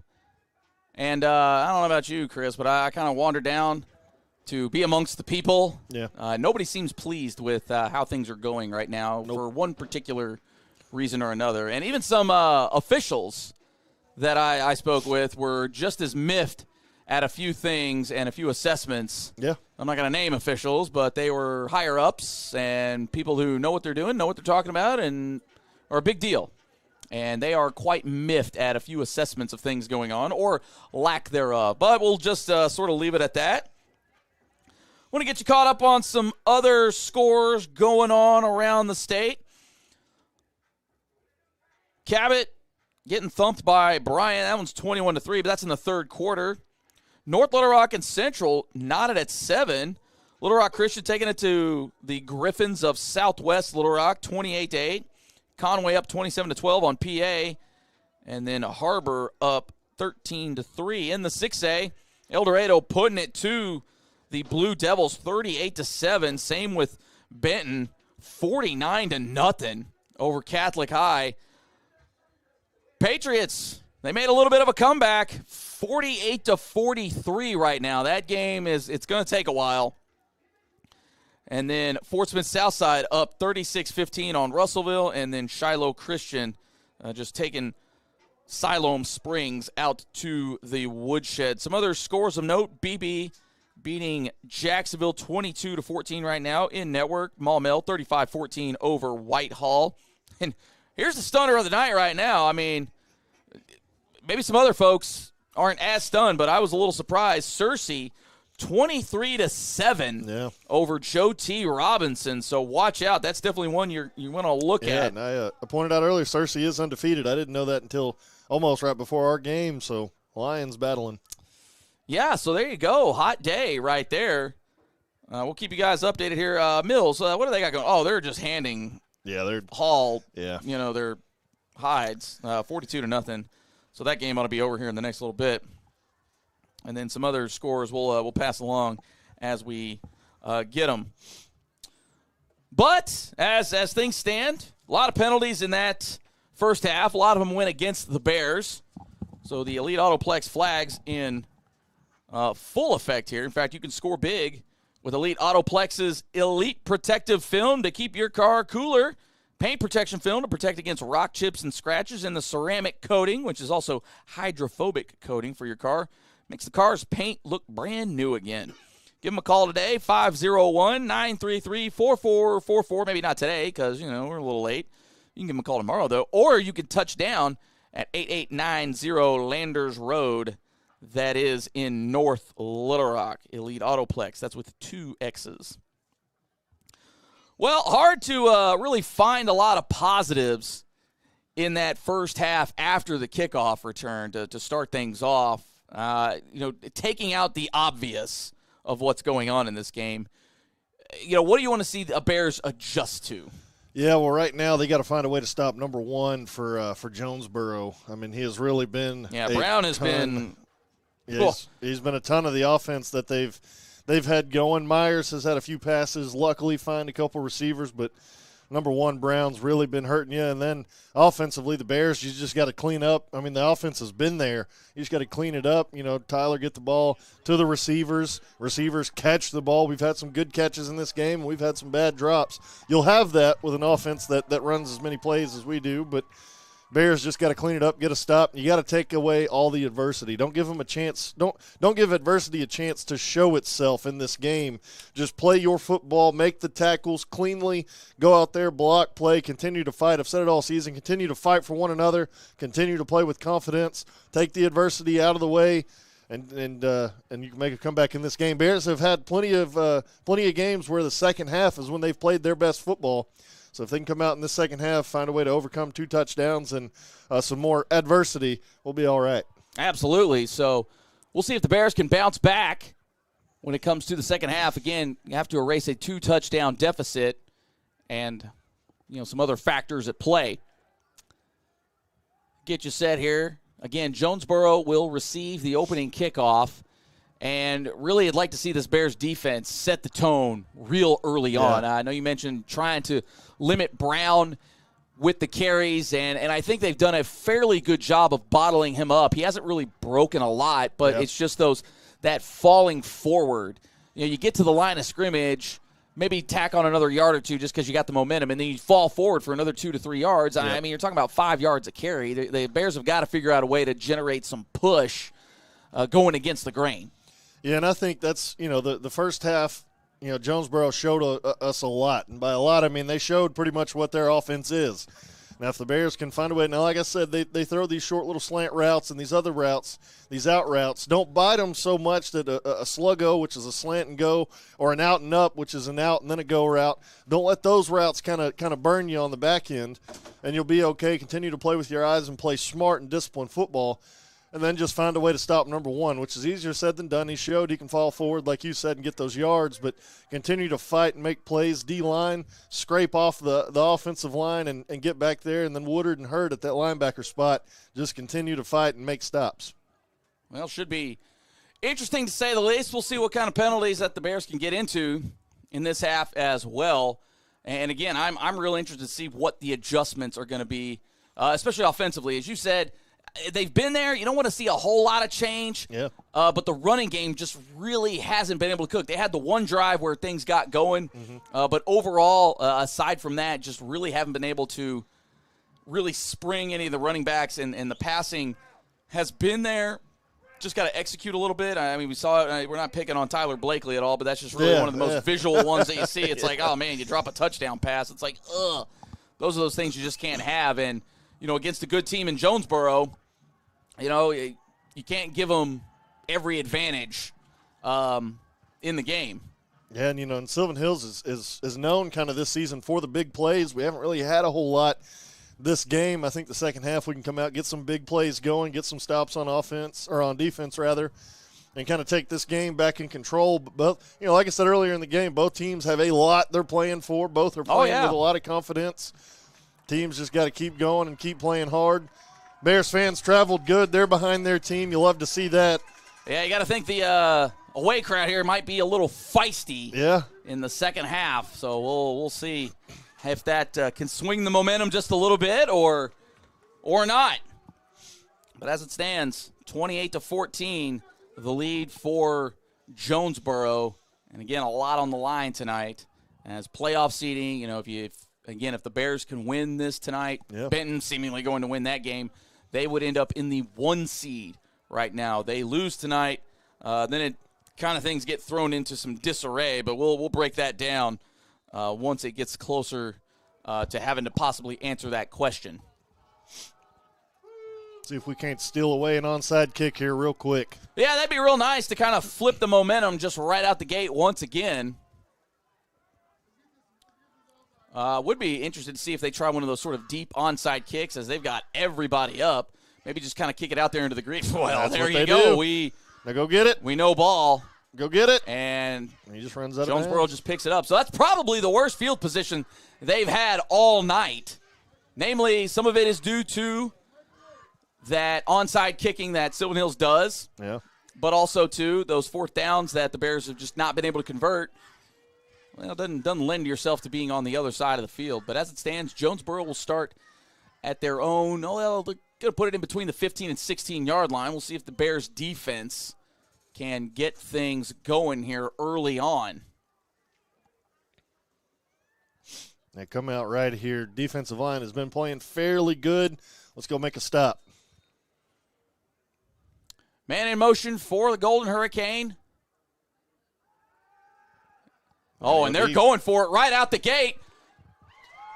Interception! Picked off! There we go! Picked off! Well, about 3 guys were involved with that one, but Brian Dixon finally gets the pick.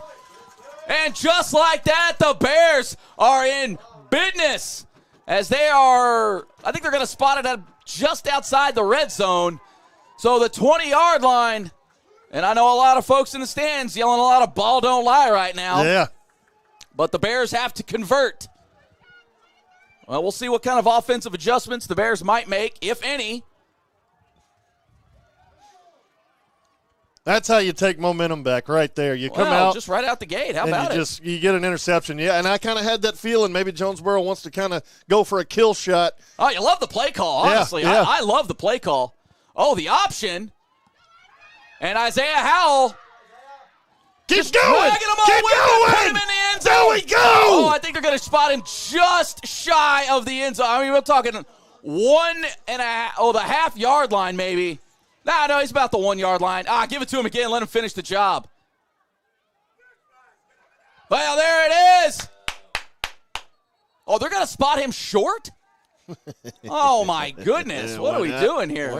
Why not? Well, they're going to make things interesting. Hurry up, snap the ball.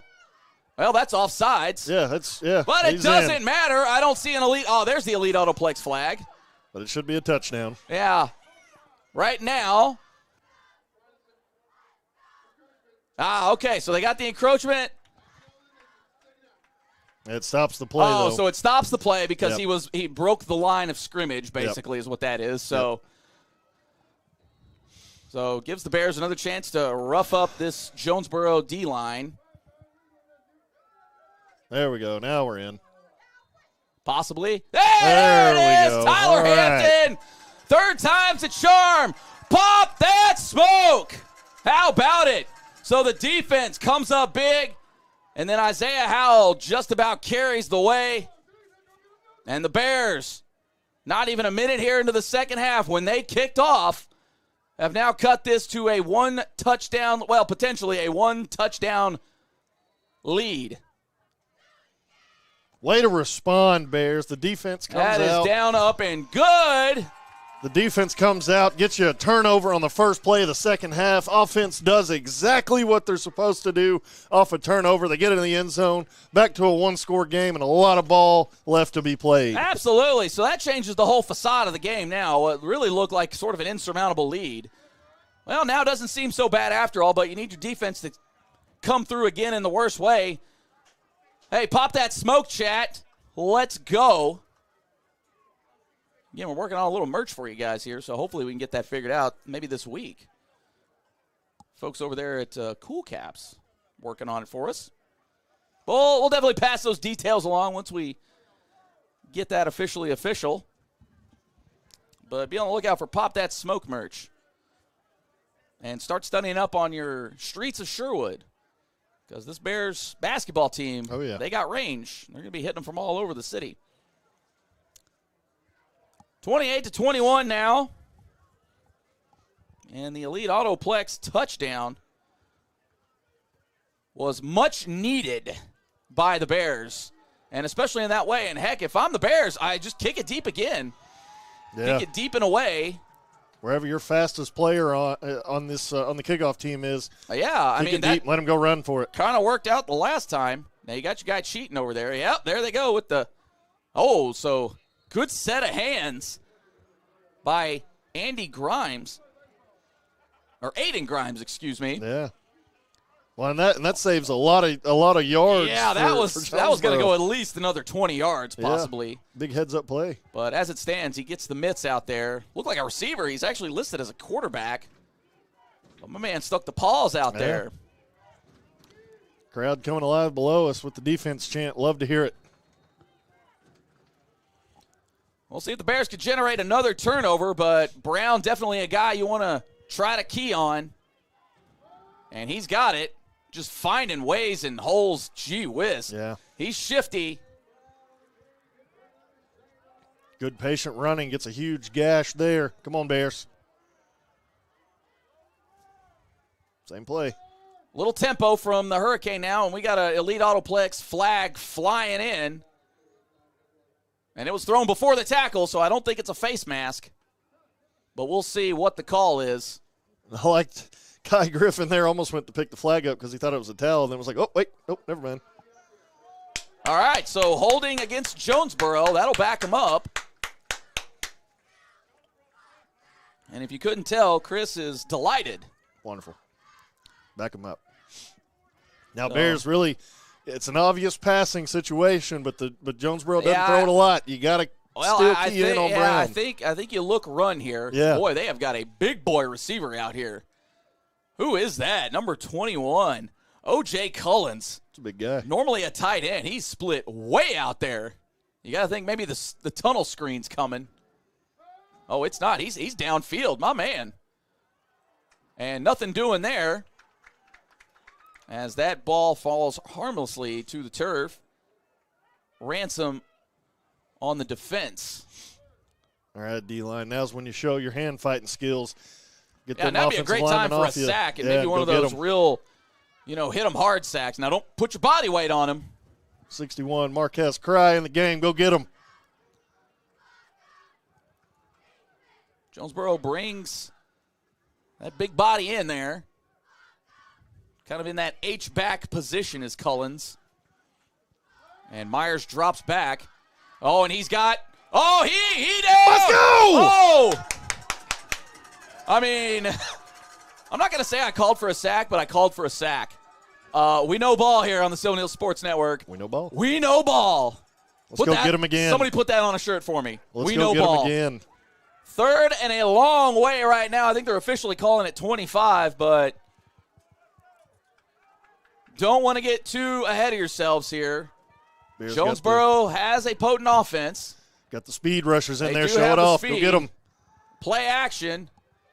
Oh, and held him up there we just go. enough. There we go. Defense, and Marcus Hurd Let's on go. the tackle. They're gonna say the ball is, or the defender or the offender was down. I didn't think that was a fumble myself. But great play by the defense. Got a break with the holding call, came through with a sack, and backed him up, defended well. Bears might be cooking here. Great pursuit out of Hurd there to continue playing with the ball and to go get them. And really what you got to do is whoever took the block on here from number 50 really sprung Hurd to be able to make that play. Excellent job. Oh, that's a great punt. It takes we're saved on the field position. Oh, man. Yes. Boy, that ball just died. Oh, man, he had the spin that he wanted, but, hey, the ball shaped a funny way for a reason. Oh, man, that is a break for the Bears. So it ends up being maybe like a 20-yard punt when it's all said and done. And this offense, we'll see if they can find some rhythm. Man, the Bears just came right out and took all momentum back. We got to keep it now. Keep fighting. Chad, we welcome you along here. Make sure you like and subscribe the page. Hey, make sure you share the page. We got a lot of stuff going on here. Make sure you share it. Get those other Bear folks in here. Option play. That's E.J. Duckery. Maybe got 3 on the carry.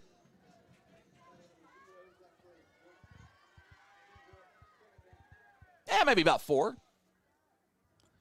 So we had seen the option in a few weeks, and they're busting that back out, so that might be something up the sleeves. Jeremiah Carey, just go up the field, my guy. And maybe about another 4 spot there. So 3rd and 2, give or take. Got to about the 40-yard line, it looks like. So they're hitting him with a little tempo here, getting the ball out into some space. I'd almost hit Ryan Parham, just quick hitter right here. But Duckery. Go, EJ. Yeah, I think that's going to be, that's close. That's close. Depends on the spot. From where I'm standing, it looks like a first down, but we'll see if they give it to him. Oh, the Whitecap official gives it First Arkansas Bank and Trust first down just by the skin of their teeth. The option play, once again, good blocking outside. That's actually great pursuit from the Jonesboro defender. Who is that? And that's Jaquez Jordan. Man, that is tough defense, and even though it was, still got about 5 yards out of the carry. Yeah, the receivers have been blocking great on some of these run plays. Quick hitter Ryan Parham in and out of the hands, thrown behind him, though. And it's 3rd and 5 for the Bears. Yeah, Parham getting some love in the chat for the downfield blocking. Hey, we'll shout out receivers downfield blocking. Come on now. Come on now. Now, I'm not sure why that wasn't blown because he did break the plane. You can't come back in the high school game. Once you're crossed, you're crossed. Oh, Isaiah Howell just puts on the brakes. Oh, and he took a lick there, but falls forward. Yeah, maybe got 2 maybe yards. Gets to about midfield. Half field. What am I talking about here? 4th and 3. Long 3, short 4 for the Bears. You got to find a little bit of space. Come on, Bears.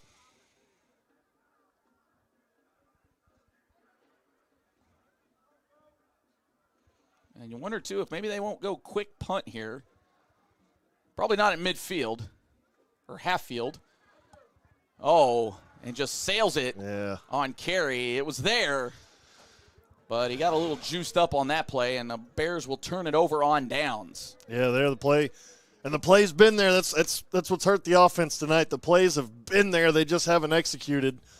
And there, Tyler Hampton, a ball he's made all season. Yeah, I know it. And a 5-yarder probably should have been slipped in there, but as it stands. Now, I don't know how the ball moved to the other side of the field now, and this kind of just goes to show you when they didn't gain any yardage. So not – and again, this – well, it is what it is. Now, all of a sudden, it's on the Jonesboro side of the 50. Brown up the middle.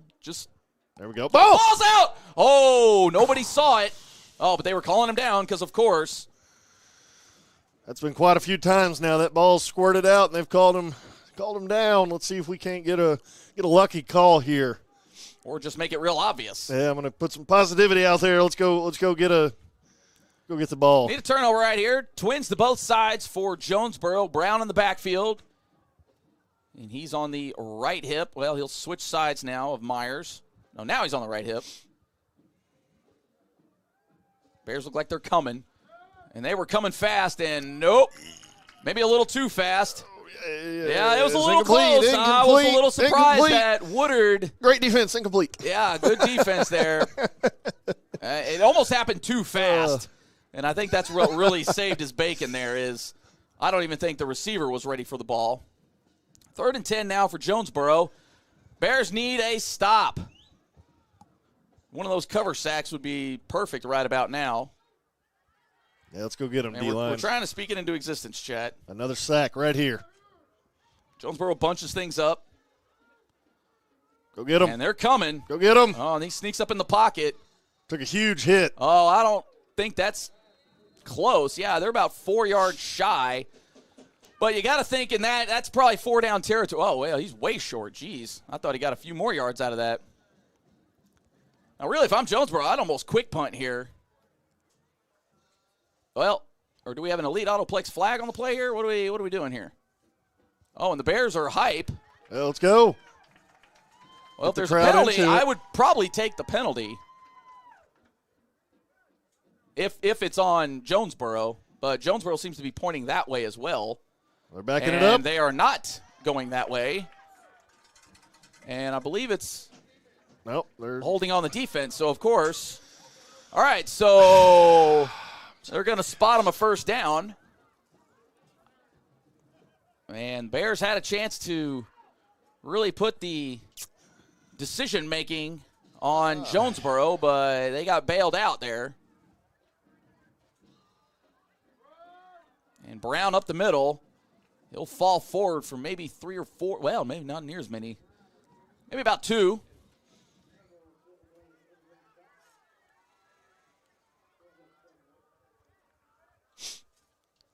Well, I'm not sure what Myers is griping about to the head official. Or maybe he's just making a general observation.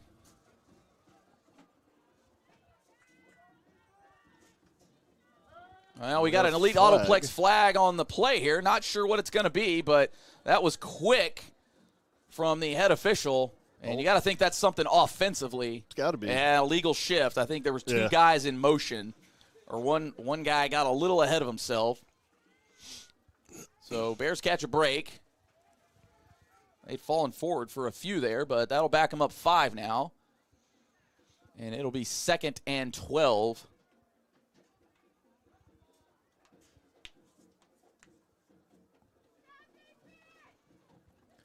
Just under 5.5 minutes remaining here in the third. Bears down 28-21. On the defensive side of things right now. Need a big stop, but it is just second down. Well, actually, that's a little further back than I thought. I don't know how many or what the holdup here is. Confusion. Yeah. What a game. What a game. Boy, this has been a night. Poorly, I'll just call it. This has been a pretty poorly managed game by this crew. It's getting spooky. Yeah, and they're going the wrong way multiple times. Don't know how many yards things are. It's been a rough night for them. And again, you had to think that your better crews would be on games like this. But as it stands, 2nd and 12. They get one out in the flats. Good downfield blocking. Yeah. And pushed out of bounds by Dixon. And that was Caden Hawkins on the reception. So 3rd and manageable now, probably about 5 yards. Bears need just a stop here, and Hawkins, well, not going anywhere, maybe got a yard out of it. Yeah, blow the whistle, guys. Yeah, man, good Lord. Woodard leading a sleuth of Bears. And if you're Jonesboro, yeah, you probably got to go for it. And they are going with the jumbo package, it looks like. Come on, Bears. Brown is back in. Oh, he got a few more yards than I thought. So 4th and 1. And, oh, boy, Jonesboro coach sprinting down the sideline to get that timeout in. He didn't like what he saw. And Jonesboro will take their first timeout. So 4:39 left here in the third. Jonesboro with a big decision here. 4th and 1 at the Bears' 31-yard line. They just need a yard, so not sure why the timeout when they've been pretty good about just getting a handful of yards on any regular running play. But he didn't like what he saw, so better safe than sorry. Yeah, and that might be, by design. Maybe they're trying to throw in a trick play for a touchdown or something. I don't know. Well, you got to keep your head on a swivel for sure if you're the Bears. I will note from our producer, Pat, here, if there is a little camera shake, it's because the stands are shaking. All the energy from a great Bears crowd out here in Jonesboro. Yeah, they are tonight. rocking here underneath us, so you like to see it. A little swag surfing going on. That's it. All right. Let's make them shake even more with a stop right here. Well, Coach Kelly out there giving the business to the Stripes. Thought he was going to line up at DN. Simply, yeah. We're just simply letting them know. Get him! Oh, get him! Get him! Get him! Oh, he may have fell. Get him! No! He stopped!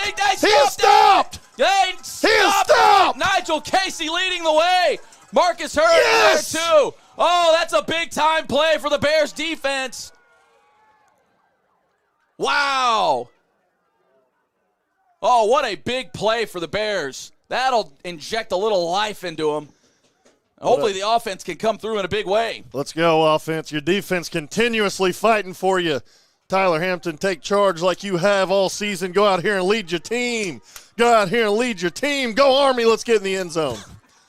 He's always going to slip the Army reference in there, guys, Until he commits somewhere, I'm going go Army all the way. All right, Bears take over at their own 32. Go, Tyler. Hampton with go, the pull. Tyler. He's got some room. Oh, he lowers the shoulder. There ain't no slides here.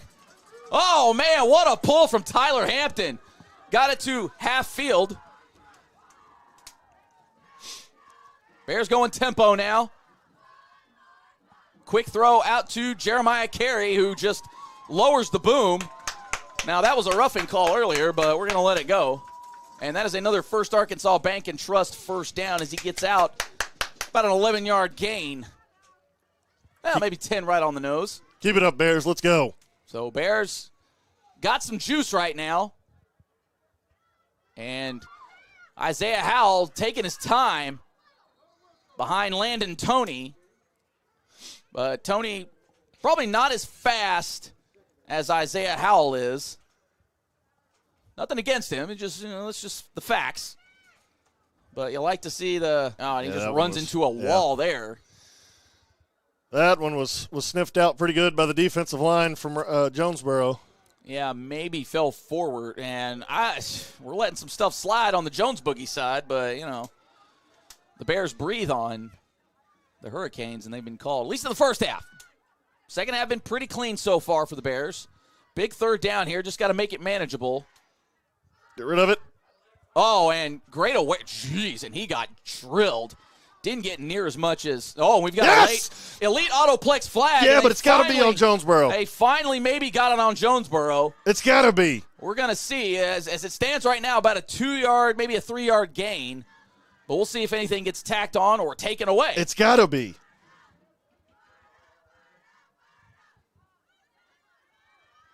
And Jonesboro looks dejected, and that is going to be a First Arkansas Bank and Trust first down in a big way. So a 15-yard variety penalty. I'm not sure who it was on, but I saw one body go flying. One of the big boys. 3:10 and rolling here in the third quarter. Bears looked at the sidelines. 2 receivers to the right, 2 receivers to the left. The quick throw out to Isaiah Howell, and he's just going to lower the boom and gets a sizable gain, maybe 5-ish. They said he was inbounds, so clock still rolling. Not that it matters. It's still the third quarter. Yeah, so about 5, maybe 6. Bears now in the red zone. They got to punch it in. Tyler Hampton calls his own number. Maybe just couldn't quite get to the edge. Had to cut back up. Fights for maybe 2 or 3. So third and manageable. And you got to think, if you don't get the first down here, do you consider field goal, or is it just touchdown or bust? And he just runs into his own line. So they're now going to be faced with that decision of what do you do here? And another push, and they called it.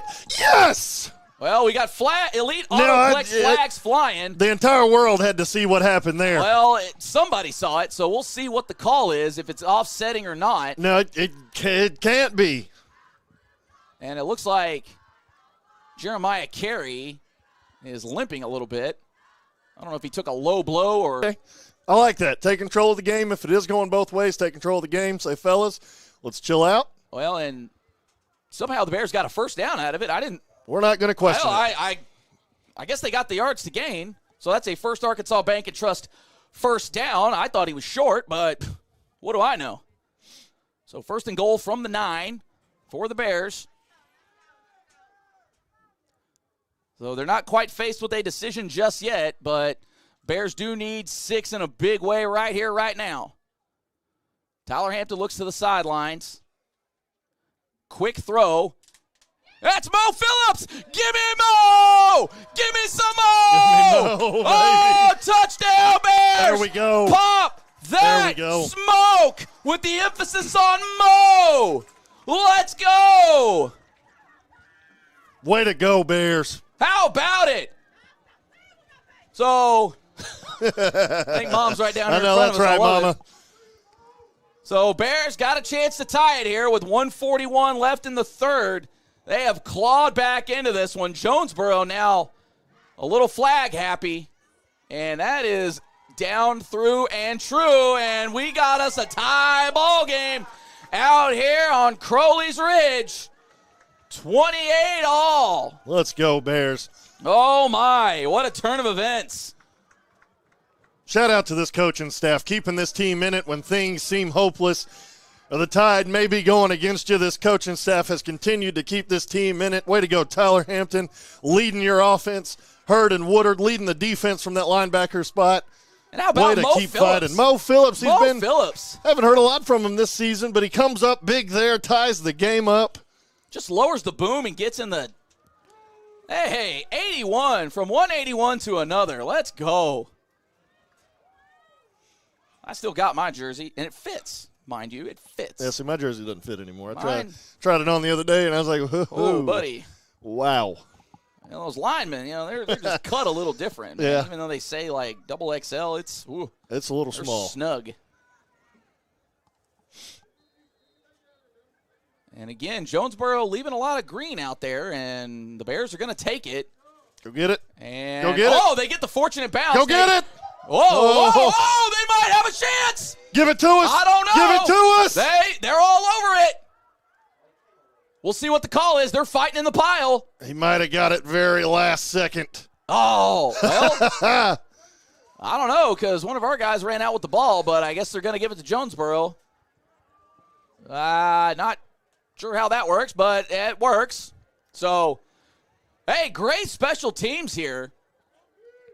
And that's a game changer as the Bears have Jonesboro inside their 10-yard line at the 9.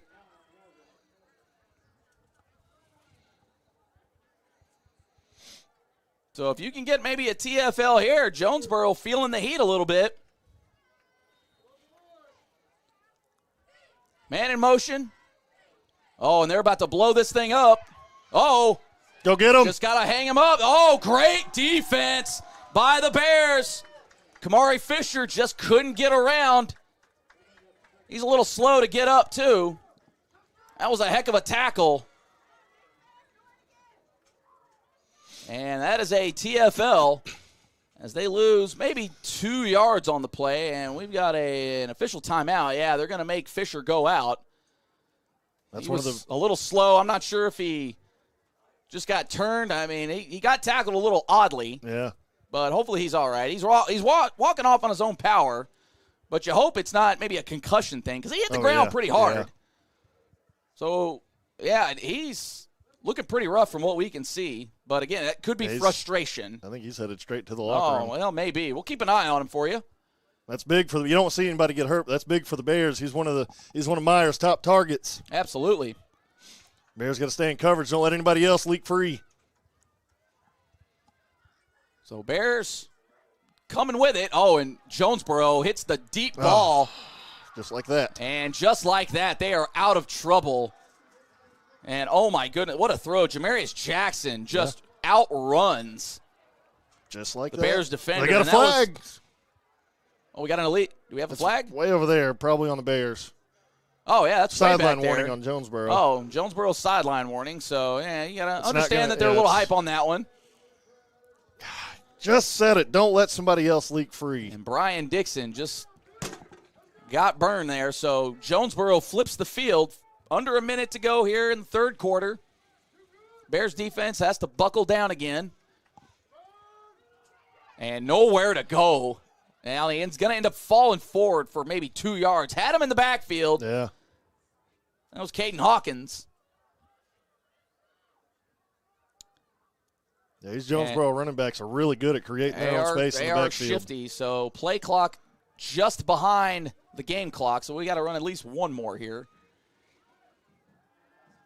Oh, he was gone! Oh, no. Nigel Casey had touchdown. Oh, I think he got ahead of himself. Oh, he came out of nowhere on that route. Oh, my goodness, and you're going to look back at that opportunity. Depending on how this game goes. Oh, goodness. He wasn't going to have anybody within 20 yards of him. 2nd and 10 for Jonesboro now. Let's go get it again. 2 receivers to the left. Hawkins switches now to the right side. And he looks like he's just going to leak out of the backfield. Oh, and he airmails it a little bit. And Myers maybe a little rattled after that near pick 6. Yeah, if we can keep this pressure up. Just stay on him. Maybe he'll sell a couple more, be off target a little more. Now it's fourth down, and you got to think, well, Jonesboro, they're going for it. So you like the call. I guess we'll find out here in just a moment. Crowd is loud here on the away side of things. 10 seconds left on the play clock. They get it off. Go get him. Go get him. That's got to be holding. It's going to be called. Yes, sir. And the pick. Picked off. Go, Pierre. Picked off. Pierre Grimes comes away with Go. it. He's still running. Go. He's got the corner. Ducey James downfield. We don't care about that elite autoplex holding call. We're going to take the INT. Yeah, he's going to decline it. Yep. Ain't even got to look, and that's how we're going to end the third quarter here. They finally caught one of those picks. Oh, Pierre Grimes, welcome to the show. And the Bears on the Jonesboro side of the field to start the fourth quarter. Oh, chat, where you at? Tell me where you listening from. Tell me if you got a friend along with you. How are we feeling, chat? Oh, fourth quarter coming up. Oh, we're going to keep it here because we're hype. But you know what? We got to get a read in here because we got a lot of great sponsors here. Go with the winning team. Whoa, wait, what? What? Wait, excuse me? They called a penalty on us, and now they're offset. We're going to replay fourth down? Oh, no. What's the flag on us? There is no way. He was literally looking to our sideline. Oh, this is absurd. And now we got another flag. Well, there you go. Come on now. Oh, that totally changes everything. You cannot be serious on this. Oh, we got players holding coaches back, and you can't blame them. How? How do you go that long? Like, we were about to line up for the first play of the fourth quarter, and now you want to call another penalty? Oh, I'm sorry. We're about to start calling it how we see it. If that's the case, there is absolutely no way that this officiating crew should be allowed to officiate for the rest of the season. This has been insane. It's been insane. Suspend these guys. If that's what it is, literally look to this sideline and said it was holding. Do you want to decline it? Mark Kelly out there trying to get an explanation. Well, but then if you have a penalty after the play, you don't offset the penalty that happened during the play. It would happen after. So then you back up from where they intercepted it from. You don't offset the penalty. Yeah, kind of like the roughing the snapper was after the play, but now we get to do it again. That's not how it works. If that's what's going on. Yeah. Well, I like this right here. The head official is making his guy explain. I hope that's what's happening. He's making his guys explain. All right, what do we got here? I mean, what are we we're doing? Literally about to run out for the fourth quarter, and all of a sudden we're saying that penalties are different? You can't do that. You can't come after. A whole 2 minutes had gone by.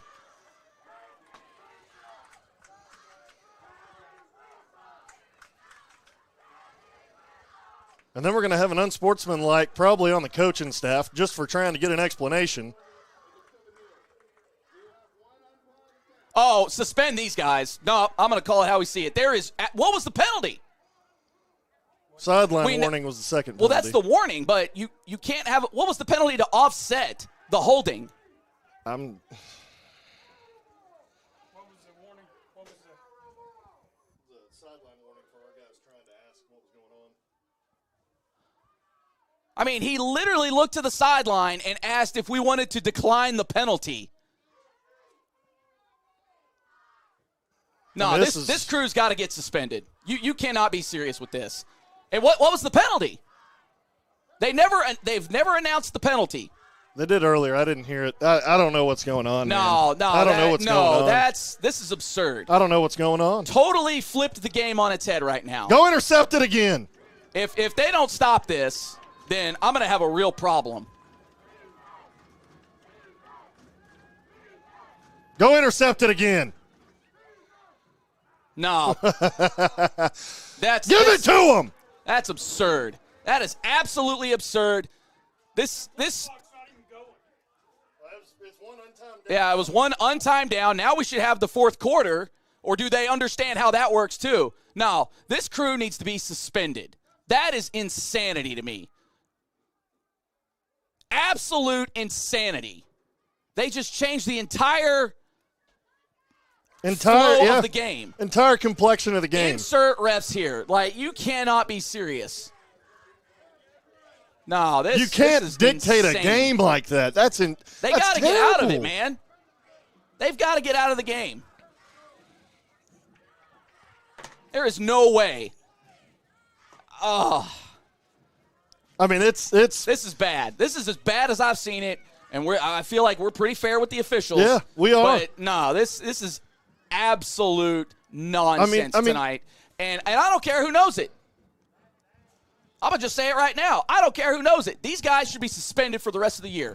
Bad calls happen, but when it's obvious, it just doesn't make any sense. And in key moments of the game, asked our guys if we wanted to decline the penalty because that was all that was there. You can't come out like we're in huddles. We're about to start the next quarter, and they're about to walk out for the fourth quarter, mind you. And now all of a sudden, there was a second penalty. Now, I got a problem with that. It's either poor management or we don't know what we're doing.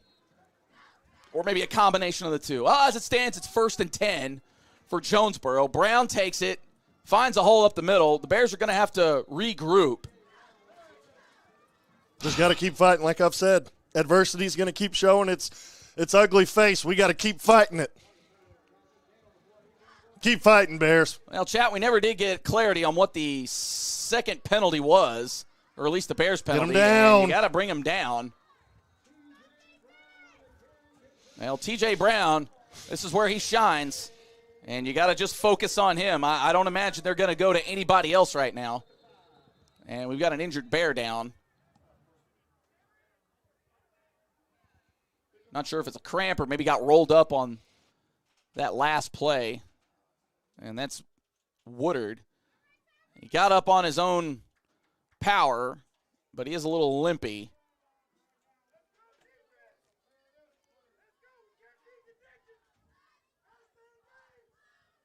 Well, the away side fired up right now. Yeah. Rightfully so, I'll say that. Well, and I liked what he said there. You can't be dejected. You can't let what happens in this game dictate how you play and how you feel. You just got to keep fighting back. And I'll say it's hard as a player to keep whenever, things are being taken from you. It's hard. Can't blame them right now, especially when you don't know what's going on. I guarantee you nobody still knows what the Bears did on that play to warrant a offsetting penalty. Now, if it happened after the interception still counts. Again, we don't know. We never heard. So I'm not sure what happened. But I can tell you it was probably the wrong interpretation. Bears just got to keep fighting.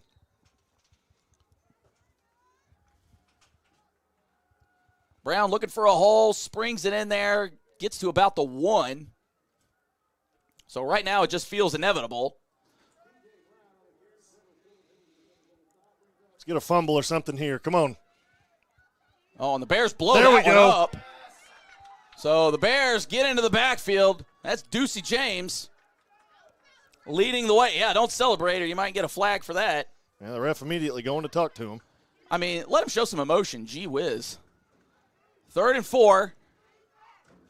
Well, they got crossing the line that time. We'll just say that. So Bears jumped offside.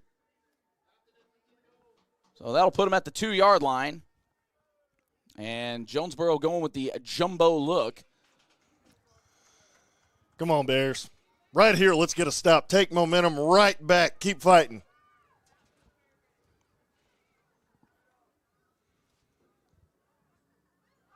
False start. Oh, that's a false start. There we go. So they're going to give the 5 back. Well, they exchanged 2 for 5. So there we go. Opens up some options now for Jonesboro. You want a little play action, maybe throw a quick fade. 7 yards, kind of far for your guy to just pound it in unless you're planning, hey, we're going to go for it on 4th down regardless. Yeah. Obviously depending on the play here. Bears got to be smart in the defensive backfield right here. You got to be smart. They're going to try and throw one of those little slants, so they may bring out a route they haven't ran tonight. You got to be smart. Figure the slant and out, something like that. And they're going pass. He's got it in the end zone. Oh, just drops it in to Jordan. who was wide open. Well, I don't want to say wide open, but great throw. That was a good route and a good throw. That was a great throw, but should have never been the case. But as it stands, Jonesboro now has a 34-28 lead.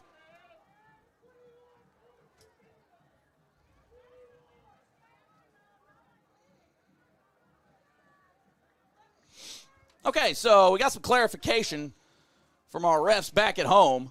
Apparently there was pass interference on that play, so there you go. So we will unsuspend this crew for now.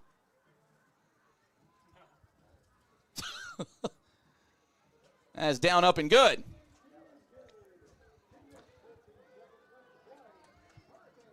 But, I think you got to communicate that a little better. And I think that's something they haven't done very well tonight, is communicating what's going on. Because, again, when you have the white cap looking to the home sideline of, hey, it's holding, do you want to decline that? Yep. Well, duh.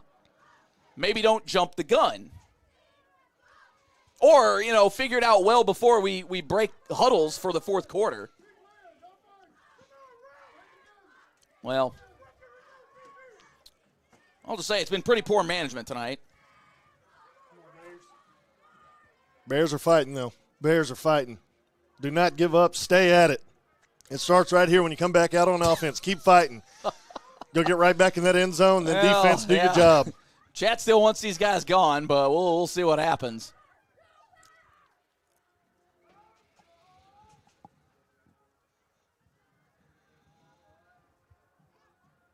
And we didn't like that ball. Oh, I guess it was a Sylvan Hills ball. So we're not quite ready for that ball yet. I'd watch something tricky out of the kick team here. They just brought out a nice little corner route. They may bring out something here on the kick team. Well, Sylvan Hills is ready for the onside. Got to be ready. Jonesboro's going to do everything they can to keep momentum on their side. We got to be ready for it. Absolutely. Well, Bears will spread back out. And the Bears leaving the middle wide open. You got to think that if you're Jonesboro, maybe just plump it out there. Well, they don't. Somebody talk. There we go. That's Tyler Blakely. Oh, he's still going. He's got some momentum.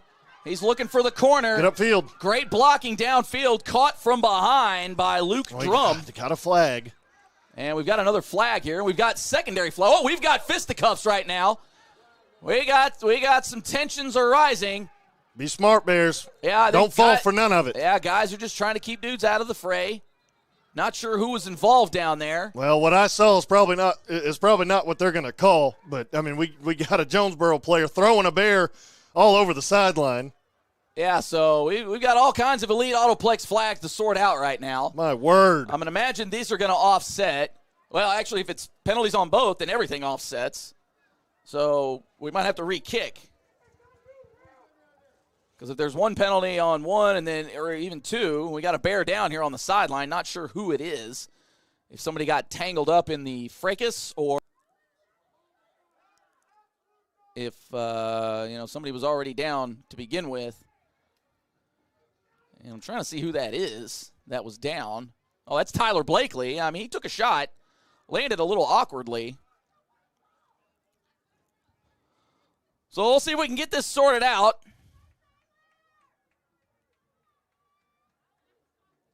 So we got holding.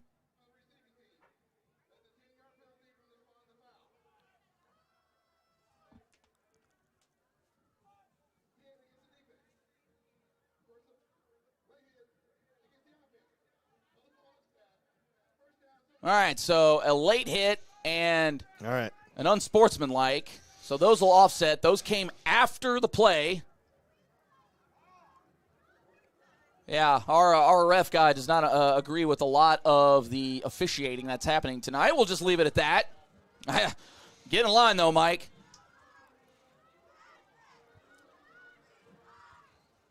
As he went back and looked at the play, he said the ball was intercepted before he even hit the receiver. That's a no call. But, for some reason it got called then.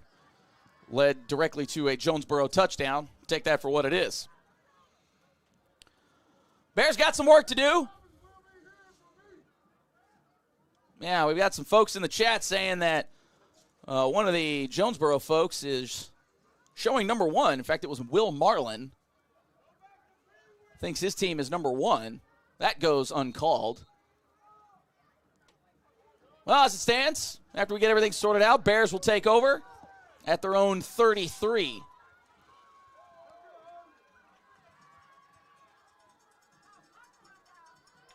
E.J. Duckery just nowhere to go. Yeah.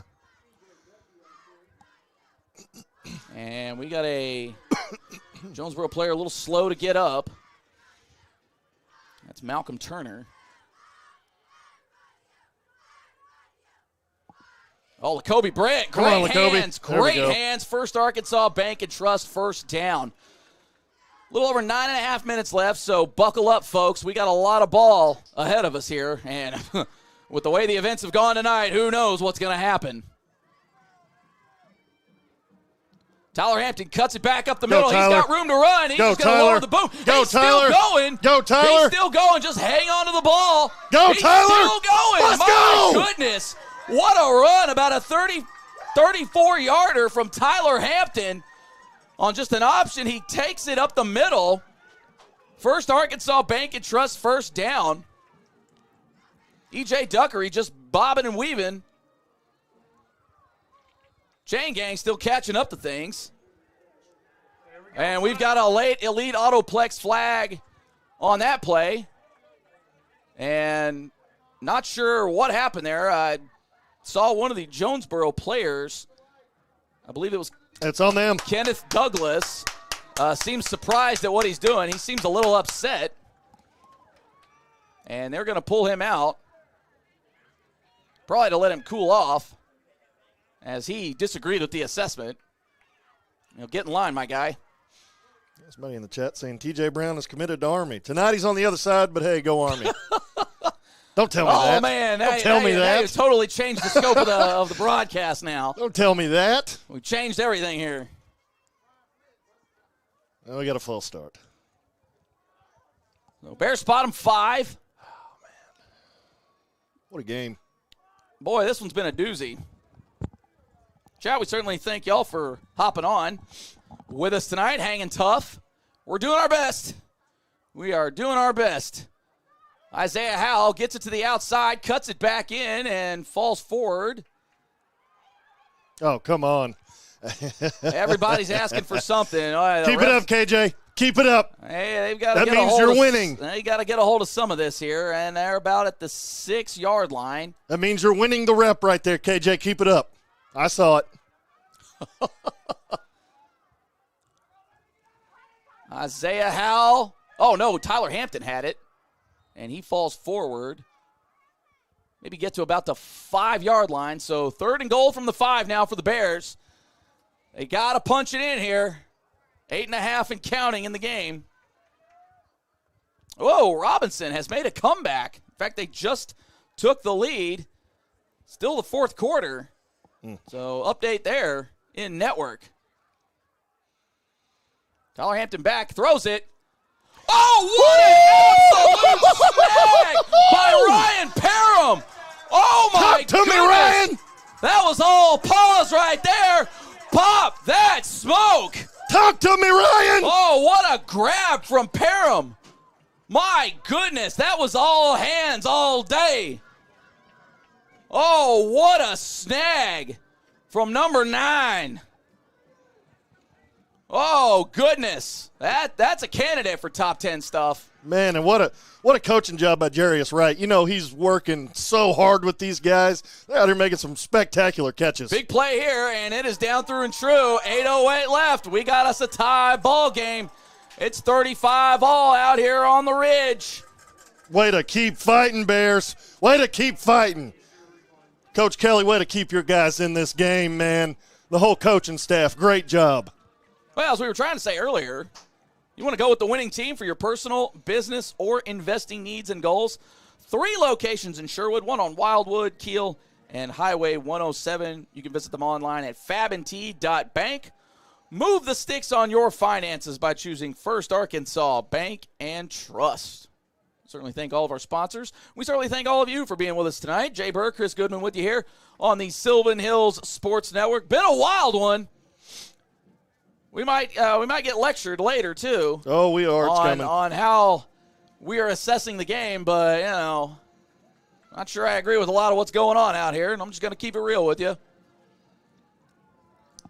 We'll see if the Bears can maybe get an onside kick here. A lot of green back there. They've been kind of going with that sort of deep onside kick, if you will. And they will go with the old knuckler again, and it's going to fall. Go make a tackle. Oh. Go make a tackle. They slowed him down just enough. Oh. There we go. Good job.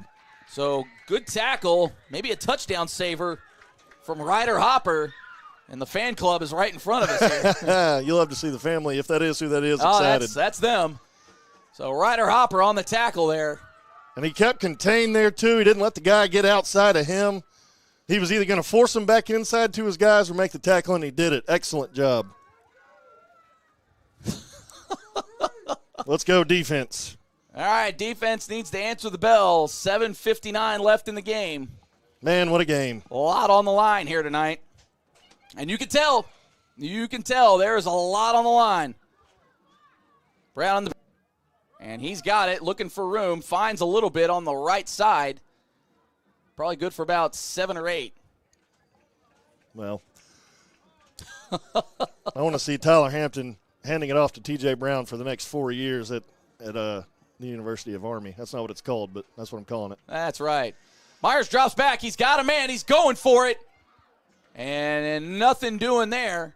Maybe got about 6 on that. And we've got an elite autoplex flag on the play. Should be holding. And Myers looks frustrated, and he starts walking back. So I'm thinking, I'll make sure it's only holding.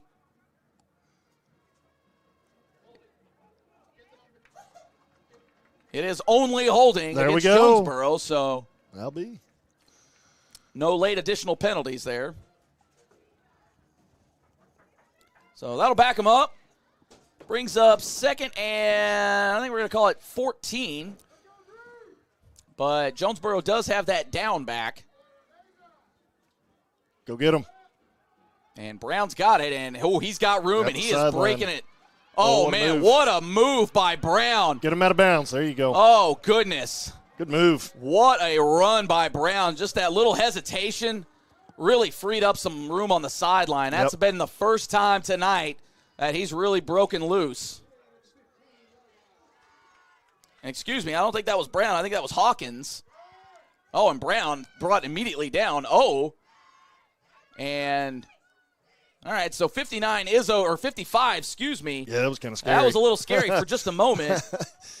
Stephen Blankenship, but he pops right back up. I thought he maybe got rolled up a little. But he right back in the game. Come on, Bears, keep fighting. Oh, yeah. No gain on the play. 2nd and 10. Jonesboro inside the red zone. Hawkins back in, and he is just shifty. Yeah. And that's probably going to be a first down. He gets to about the 4-yard line. Come on, Bears.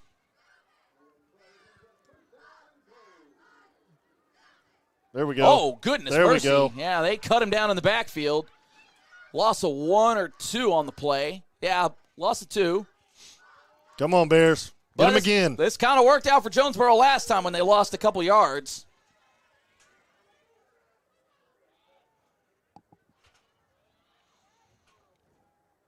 I'll be a fan of T.J. Brown after this game. Yeah, there you go. A heck of an athlete, though.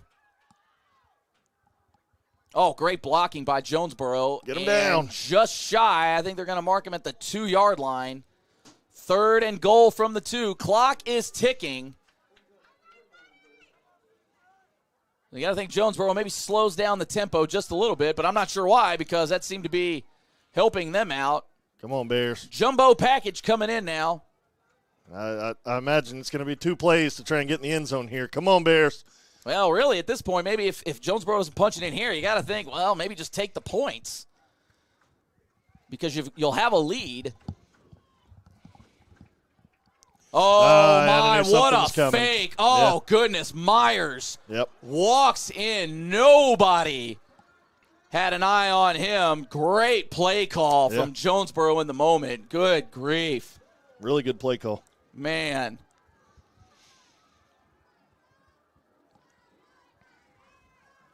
You had to imagine eventually they're going to start pulling out some tricks and some different play calls that they have in all game. Well, Yeah, that down there in that goal line, they've been riding the back of Brown and Hawkins, and boy, nobody was looking for that. Big play here on the extra point. Yeah, 12 was barking something. Let's see if we can't get a block. Ooh, almost got in there, but as it stands, it is up and good. 5:26 left in the game. Bears got to do something here, as they are down 42-35. Bears just got to keep doing what they've been doing all game. Keep fighting and keep battling. All you got to do is make one stop on defense. That's it. You just got to make one stop. Really what the job is now is score, and then you can worry about the defense. Yes. Well, yes. I'm already saying we score. Let's go. Oh, there you go. Well, hopefully. And to clarify real quick for anybody wondering, I served in the Army for 8 years. That's why I'm so partial to Army West Point and why I want TJ to go there. TJ is already going there. And why I want Tyler Hampton to also go there. Would be pretty cool to have two guys from the state of Arkansas go up to West Point.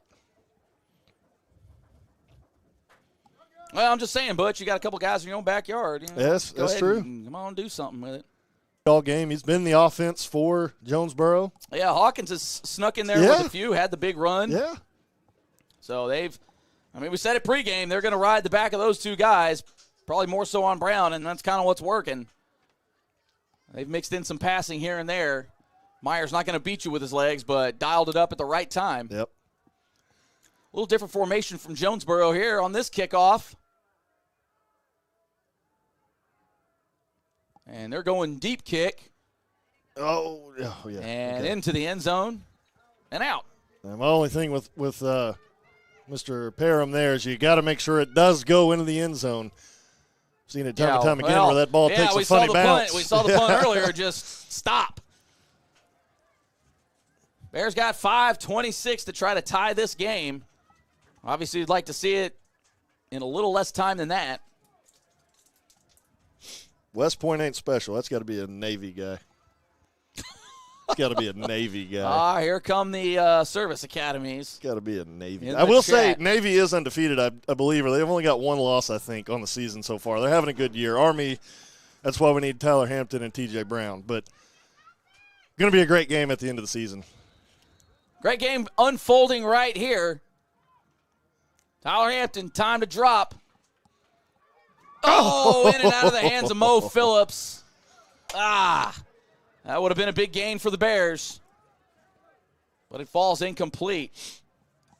Had it in his hands. Looked like he maybe tried to turn upfield just a little too quick before Haas securing that ball. 2nd and 10.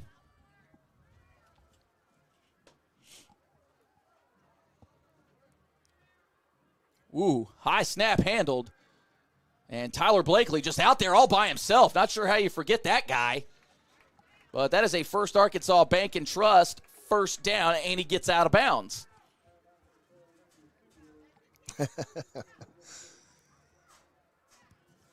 And Meyer with 6 Division I offers to play baseball. How about that? A lot of good talent on the field tonight in all sports. They kind of do things up here in Jonesboro. They're really a round ball team, but Jeremiah Carey, and that looked face maskish, but I can't tell. I don't think it was. I think he maybe had the shoulder pad. Okay. Might have looked a little worse than what it was. And we're close to a first down. Not sure if they're going to give it to him. They're going to give it to him. First Arkansas Bank and Trust first down. Tyler Hampton got time. Ooh, just get rid of it. Ooh, a little dangerous. And he does get rid of it. 4:54 left in this one.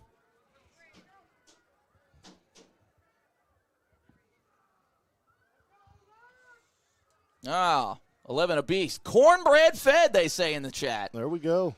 Yeah, that cornbread will do it to you. And it's not cornbread, it's cornbread. Cornbread. Yeah, cornbread is what will get you. Southern. About 5 yards on the carry from Howell.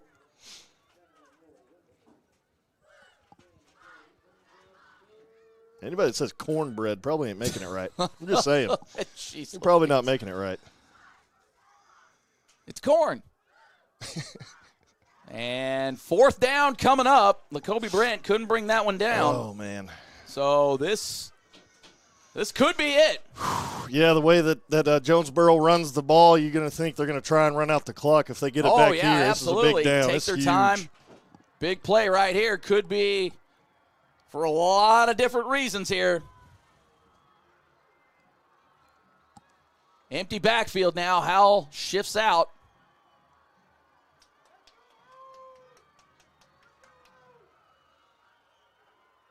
There we go. There it is. There we go. Ryan Parham Stays on his feet. still going, and he gets a few extra yards. Big man downfield trying to block. That was Aiden Ricks. So a There First we go. Arkansas Bank and Trust first down in a big spot. Oh, that was big.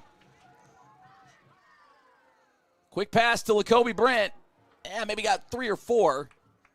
But he gets out of bounds, so clock stops at 4:08.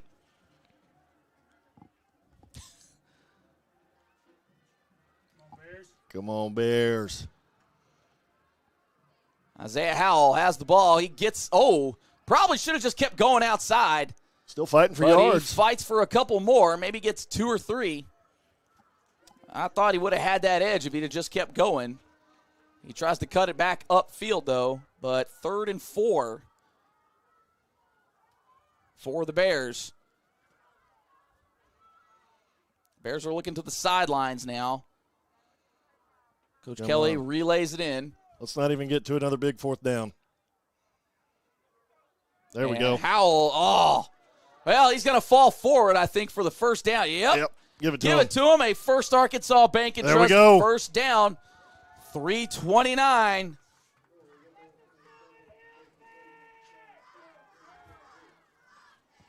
Crowd is into it. Come on, Bears. Keep driving. Let's go. Hampton pulls the ball. Oh, he's got room. He gets to the outside, lowers the boom. Ooh, almost lost the ball. They got a hold of him there. He takes a shot. Gets about 5 on the play, so manageable for the Bears. Hampton with time. He's got all the time. He's going for it. Oh, Lacoby Brent! Oh, no. He got it! Oh, he lost him! He lost him! Oh. Lacoby Brent! Pop that smoke! Kobe. Oh, that's top 10, dudes! Look, Kobe. His grandma's over there. Oh, my goodness! Look, Kobe. Goes up and gets it, toe taps it. Oh, my goodness. Oh, boy. Or the Bears going for 2? Oh, they're doing it. Well, okay. Oh, boy. They're going for the 1 seed. Oh, buddy. Oh, buddy. Well, you got to think, like, hey, this defense is gassed right now. Tyler Hampton rolls out. Oh, broken up. Oh, broken up. Oh, so the Bears don't get the conversion. Oh, it was there. I think if he puts a little more zip on it, it may have gotten to him. As it stands, 2:45 left. Score now 42-41. Bears have all their timeouts, but they have to make a stop. I like the aggressiveness there. I like it, but I don't like it at the same time. But you like it. Come on, Bears. Now it's on the defense right here. Go make a stop. Well, heck, go get an onside kick because Yeah. you got to think like they're just going to go for the old-fashioned onsider right here. They've been lulling them to sleep with those deep onside kicks, but Jonesboro too good a team to fall for it. And really, if you're the Bears, I'd probably go with the deeper kick. But they don't. Go get it! They've got a shot. We got it! We got it! We got it! We got the onside! We got the ball! Oh! Yeah! Kyrie LeBron! Let's go! Gets the onside kicker! Let's go! Let's go! Let's go! Oh! Are you kidding me right now? He just outran him. Oh, show me the replay. Oh! Oh, man. Let's go, Bears. Let's finish this game. Oh, you cannot be serious right now. Oh, goodness gracious. Oh, 2:45 left. Bears have the ball at the 45 of Jonesboro. Oh, they got the screen call. Oh, they've got room to run. Duckery, he's got room. That's a first Arkansas Bank and Trust first down. They got to about the 29. And you got to think now, if you're the Bears, take your time a little bit. Again, they've got all their timeouts.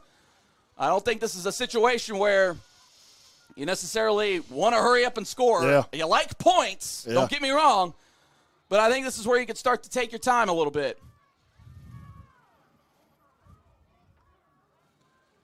Duckery with the ball, tries to get outside. He's oh, no, the ball's out. And I think Jonesboro has it, but we've got a penalty. I'm going to imagine that's a holding call, but there's multiple Elite Autoplex flags on the play. And we'll see what the calls are. A lot of chatter with the Bears. And the offense is staying on the field, so not sure what's going on. Well, I think we're going to have offsetting, or perhaps it was on Jonesboro. I am confusion. Face mask! Oh, a face mask. Wow, the Bears get bailed out. I'm losing my voice on the broadcast. Oh, my goodness, the Bears get bailed out. I'm losing my voice. Oh, and you got to, oh, boy. Oh, you can't, you've got to be real bummed out if you're Jonesboro right now. Oh, that was a huge penalty. Just over 2 minutes and counting.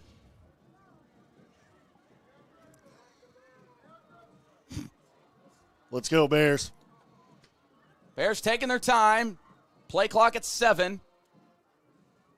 And Howell cuts back, cuts up. Oh, I thought he broke it. As it stands, solid gain. Maybe about 5 yards. And if you're, if you're Jonesboro, I don't know if you use your timeouts. Yeah. Because they're this close. I don't know if at what point do you maybe just let them in.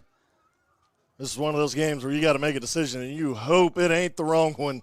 Well, and the one difference here is Jonesboro is playing with the lead. Yep. So it would be on the Bears to actually make the score. Yep. So I think that does play into account too. Go, Tyler. Tyler Hampton up the middle. And whistle blows. And that's going to be close to an Arkansas Bank and Trust first down. Clock is rolling. We're at a minute. And, not near as many yards as I thought. So 3rd and maybe 3.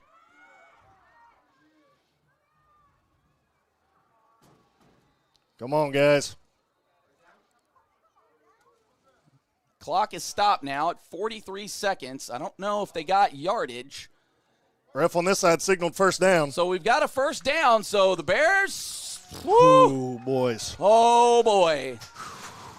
So Jonesboro finally takes a timeout. And right now, if you're the Bears, you got a decision to make. How aggressive do you want to be? Because you got to think, if you're Jonesboro, are you going to let them in? Or are you going to try to fight for it? Again, Jonesboro currently has the lead. All it takes is one play. We saw a fumble just a few plays ago. Now, Bears got bailed out with the face mask. But it's tough as Jonesboro because you've had success throwing the ball. So if you do, let them score. I think in this situation, you don't even bother trying to throw the ball. Well, no. I'm saying Jonesboro, if they let us score here, they've had some success throwing the ball, so time wouldn't matter. But they've also thrown a couple interceptions, so it's a lot to think about. Both coaching staffs. But now, also too, if they're going to let you in, is somebody going to have the wherewithal to take your time, maybe hitting a hole? I don't know. It just depends. I think it's real hard as a competitor to just let them in. Yeah. Come on, Bears. Come on, O-line right here. Win the game for us right here. Come on. Bears have a first down.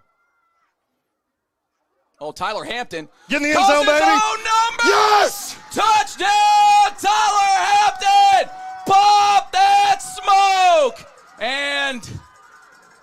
you got to think that was drawn up a little bit as Jonesboro maybe let that one in. I don't want to say they did for sure, but that is something that's got to play into them. And if you're the Bears, you got to go for 2 here to try to stretch it to a 7-point lead. Had it last time. We'll see if they can convert again. Come on, Bears.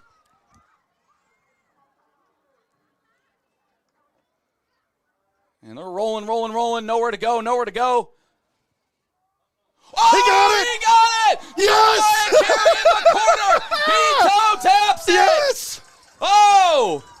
The Let's extra go! point try is good, and with 38 seconds left, the Bears have a 49-42 lead. I think if you're the Bears right here, you go with the deep kick. Yep. Don't even worry about the onside. If I'm Jonesboro, I would probably play it as if they're going to deep kick. Now, you want to be ready for the onside, but I think if you're the Bears, you got to go deep here. Make them earn it. Oh, we got a doozy here, Chet. Man, how about the receivers high pointing the ball tonight? They've gone up, made some great plays. Jeremiah Carey there, Lacoby Brent earlier. Oh, all the adversity that the Bears have faced tonight, and they have a lead with 38 seconds left. Yeah, great replay there. The touchdown. Tyler Hampton takes it in. Let's go, man. Bears. Boy, I thought he was running out of options, and he just threw it up, and Jeremiah Carey, Johnny on the spot. Oh, I'd kick it way over there, and they don't. Kick it out of bounds. I would have gone to the other side. There was nobody over there. You put that same kick around the Centennial Bank logo. Now, come on, defense. We've relied on you all game to go out there and make one more stop. Right here is where you make that stop. Come on, D. 38 seconds left in this one. Jonesboro only has 1 timeout. Bears have all 3. And I'm not sure where they're spotting the ball at about the 35. Yeah, about the 35. Not sure where my guy on the marker is going here. Okay, there we go. Come on, Bears. Now, you don't want to play it too conservatively, in my opinion. No, you don't. But you do want to make sure nobody gets behind you. Yes. But you do have to look out for the under routes or just even the quick throws and get guys in space. Go get him. Oh, Cam Johnson! Yes!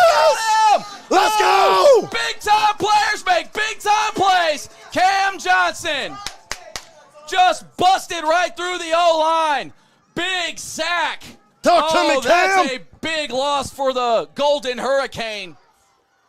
Oh, goodness. Talk to me, Cam. And Jonesboro will use their final timeout.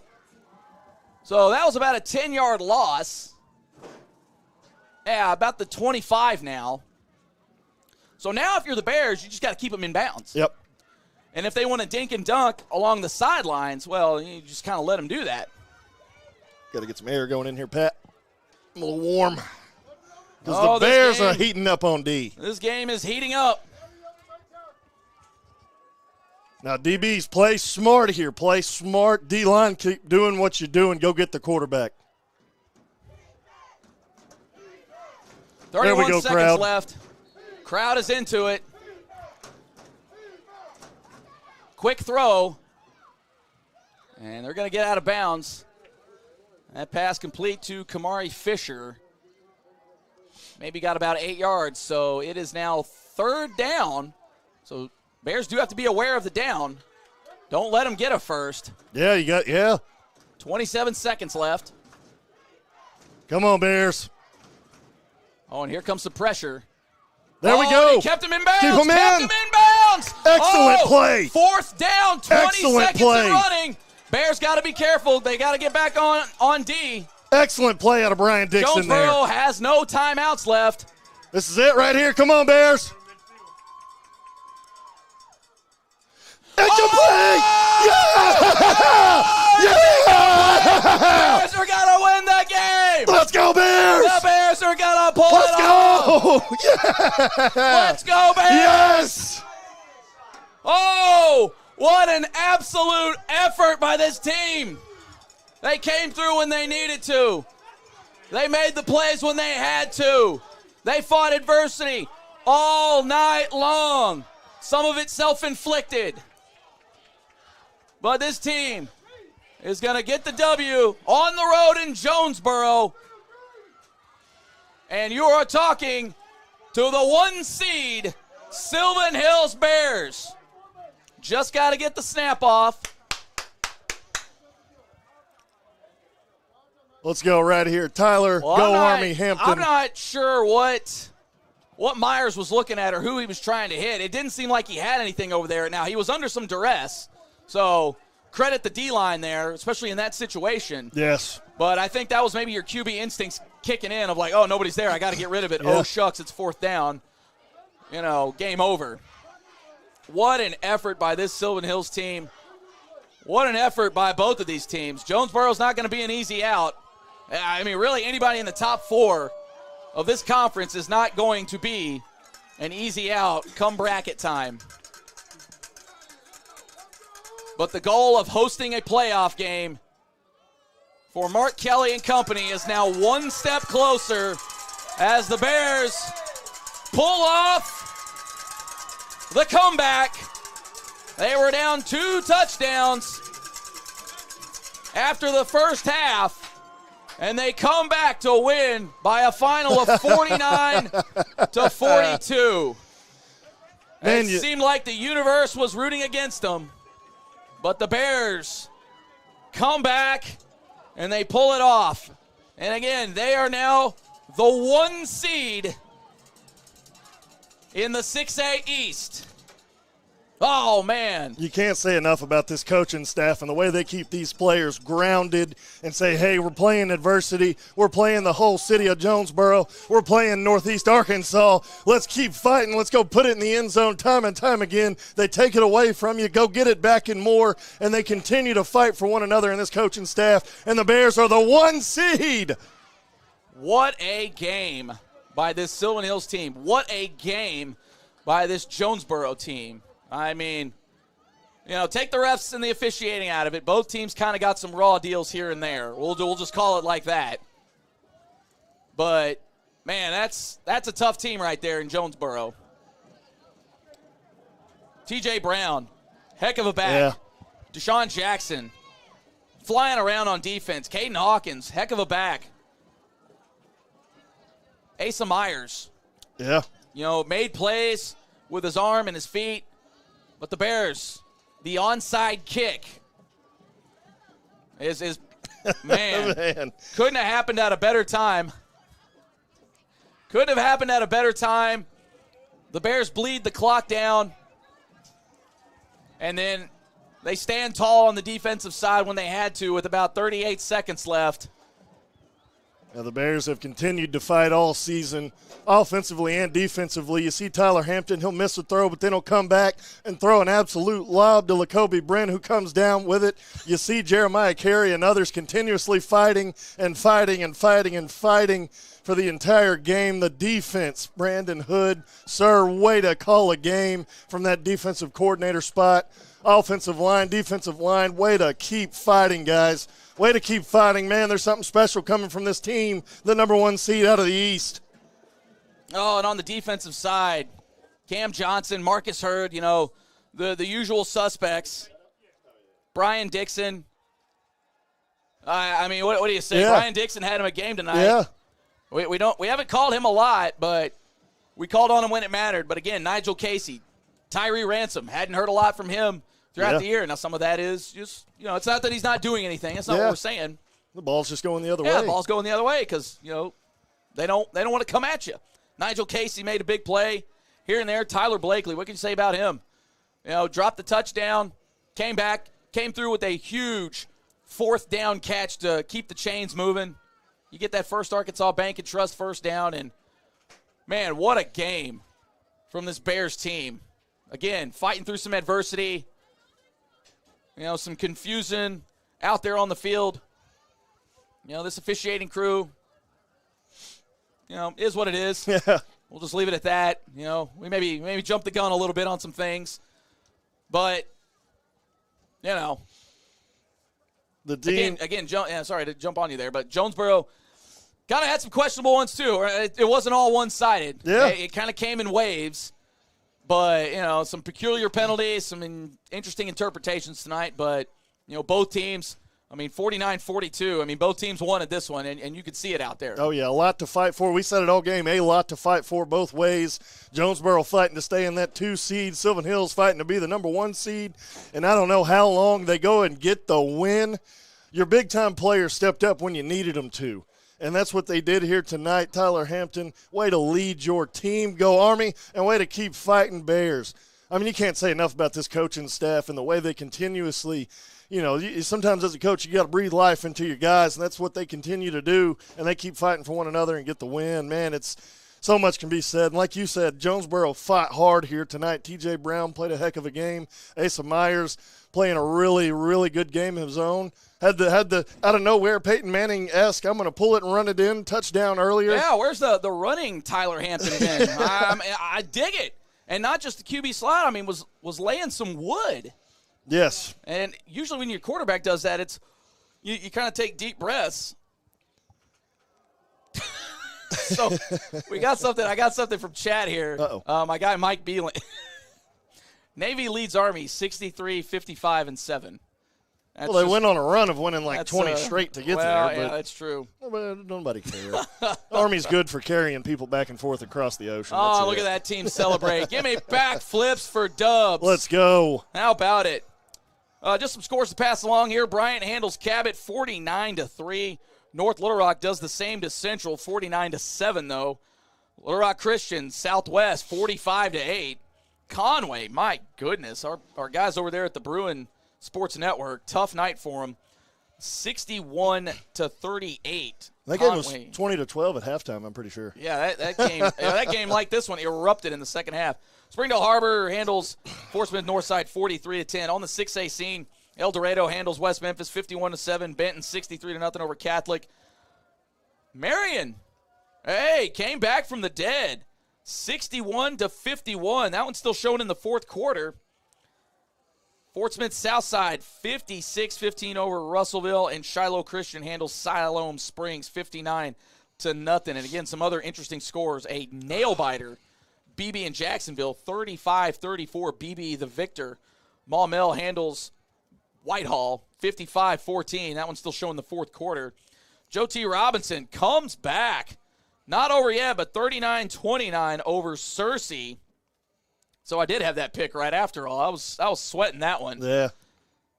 And then Little Rock Mills. What are the comments? 49-0 over the Warrior or the Hall Academy Warriors. Yep. So looking at standings now, give us just a minute here. We'll kind of try to give you a fully up-to-date look at the playoff picture here because now it gets – well, it's a little different now. If I could find my doggone bracket here, I can, kind of contribute to this conversation. But again, Bears sitting in that 1 seed now because, again, they do have the tiebreaker over Benton. So they would get that one. And we'll try to pull up some updated standings here for you guys just real quick. While he does that, I want to give a shout-out to the guys behind the scenes, our producer, Pat, and then Braden and Tanner. Are the names. Those guys do an okay job on camera getting the shots. You hadn't figured out Chris is awful with names. Doesn't matter who it is. He's well, awful. Tyler Howell and all those guys that play for the Bears, they do great. I mess up names. But no, they do a great job behind the scenes getting all those shots for you. So a big round of applause to everybody. Pat does okay as a producer getting the music and whatnot going sometimes, even though that's my job. But he does okay. Happy to be a part of this for this Bears run here. Yeah, so – well, things aren't updated across all the interwebs, but we do know for sure Sylvan Hills sitting in that 1 seed. They'd be taking on possibly the winner of, as of right now, Shiloh Christian, and I believe El Dorado still stays in that 5 seed, but we'll have to wait for things to get updated because I know some things are still ongoing. So we'll kind of skip that conversation tonight, but we do know that for sure. Sylvan Hills sitting in the 1, they would have a bye. This team was 0-20 the past 2 years. They are now sitting in the driver's seat of the conference. Now, just because they're the 1 seed doesn't mean they're the outright conference winners. Right now they are sharing that with Benton. Yep. And then so they would be co-champs. Again, this is all hypothetical, theoretical, all that kind of stuff, because I'm not sure what Benton has left in the tank. In fact, we can pull their schedule up here real quick for you guys and let you know what's going on with the Panthers. So they've got West Memphis and Marion. So that Marion game could loom large. I'd imagine they'll get a big win against West Memphis because I believe Benton is on a mission right now. Ever since that Sylvan Hills loss, ooh, they have been they've been out to prove something. They have been taking it out on teams, that's for sure. So that's definitely a team you want to watch out for. But thankfully, they would be on the opposite side of the bracket from the Bears should it come down to that. So if they meet in the playoffs, it'll be in the finals. But a lot to happen still between now and then. Oh, man, again, a 49-42 win for the Bears here at Centennial Bank Stadium. Chris, how do you even begin to summarize that game? I mean, tale of two halves doesn't give it enough justice. Adversity doesn't give it enough justice. You know, we got everybody flying off the handle, us included here. Doesn't do it enough justice. Crazy plays. I mean, how do you even begin to summarize that game? I mean, it had it all, didn't it? It had all the emotions. Golly. 1 minute you're really mad. 1 minute you're really happy. 1 minute we got Lacoby Brent just showing off, and then we got T.J. Brown showing off, and it's just a crazy game. But the Bears, I mean, this felt like a playoff game. Oh, and this that is was what a playoff game. This is what the Bears needed. 2 hours away from home, you get really tested in a game, and you come out with the win. The Bears needed this. Win or lose, the Bears needed a game like this where you face all the adversity in the world and you keep powering through it. Because if you think you're not going to face adversity in the playoffs, especially with some of the places we may have to travel, you know, good luck. But the Bears faced everything and still came away with the win here in Jonesboro. You can't say enough about the coaching staff. But as far as analyzing the game, I have no clue. I am confusion. Yeah, there's a lot of confusion out there. You know, we'll just call it how we see it. I don't think it was managed well. Yeah. I'll say that. Now, again, maybe we might be got a little fired up at times, but because it wasn't managed well, you know, we kind of don't know what's going on. And some of those key moments, too, where it's such a big moment, you can't let Drop the the game ball. dictate it. You can't come in and officiate, but it happens. It happens. We're probably going to get in trouble, but it happens.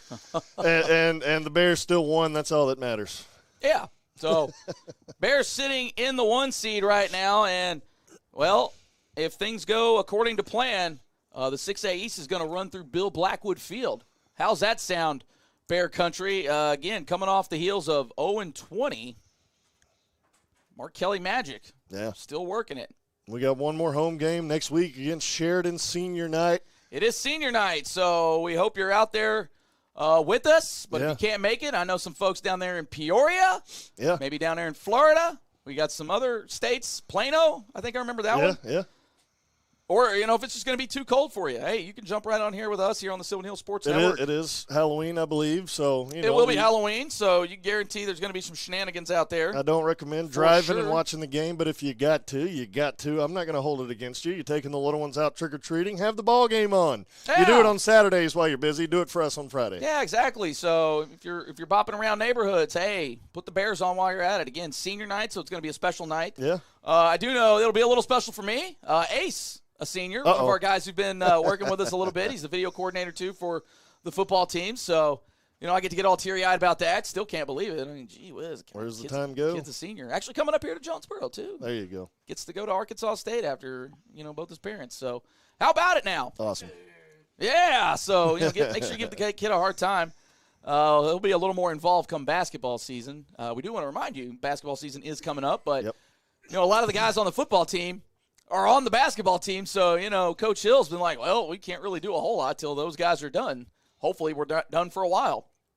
But as of now, the Bears still got plenty of work to do. Again, Sheridan, not an easy out.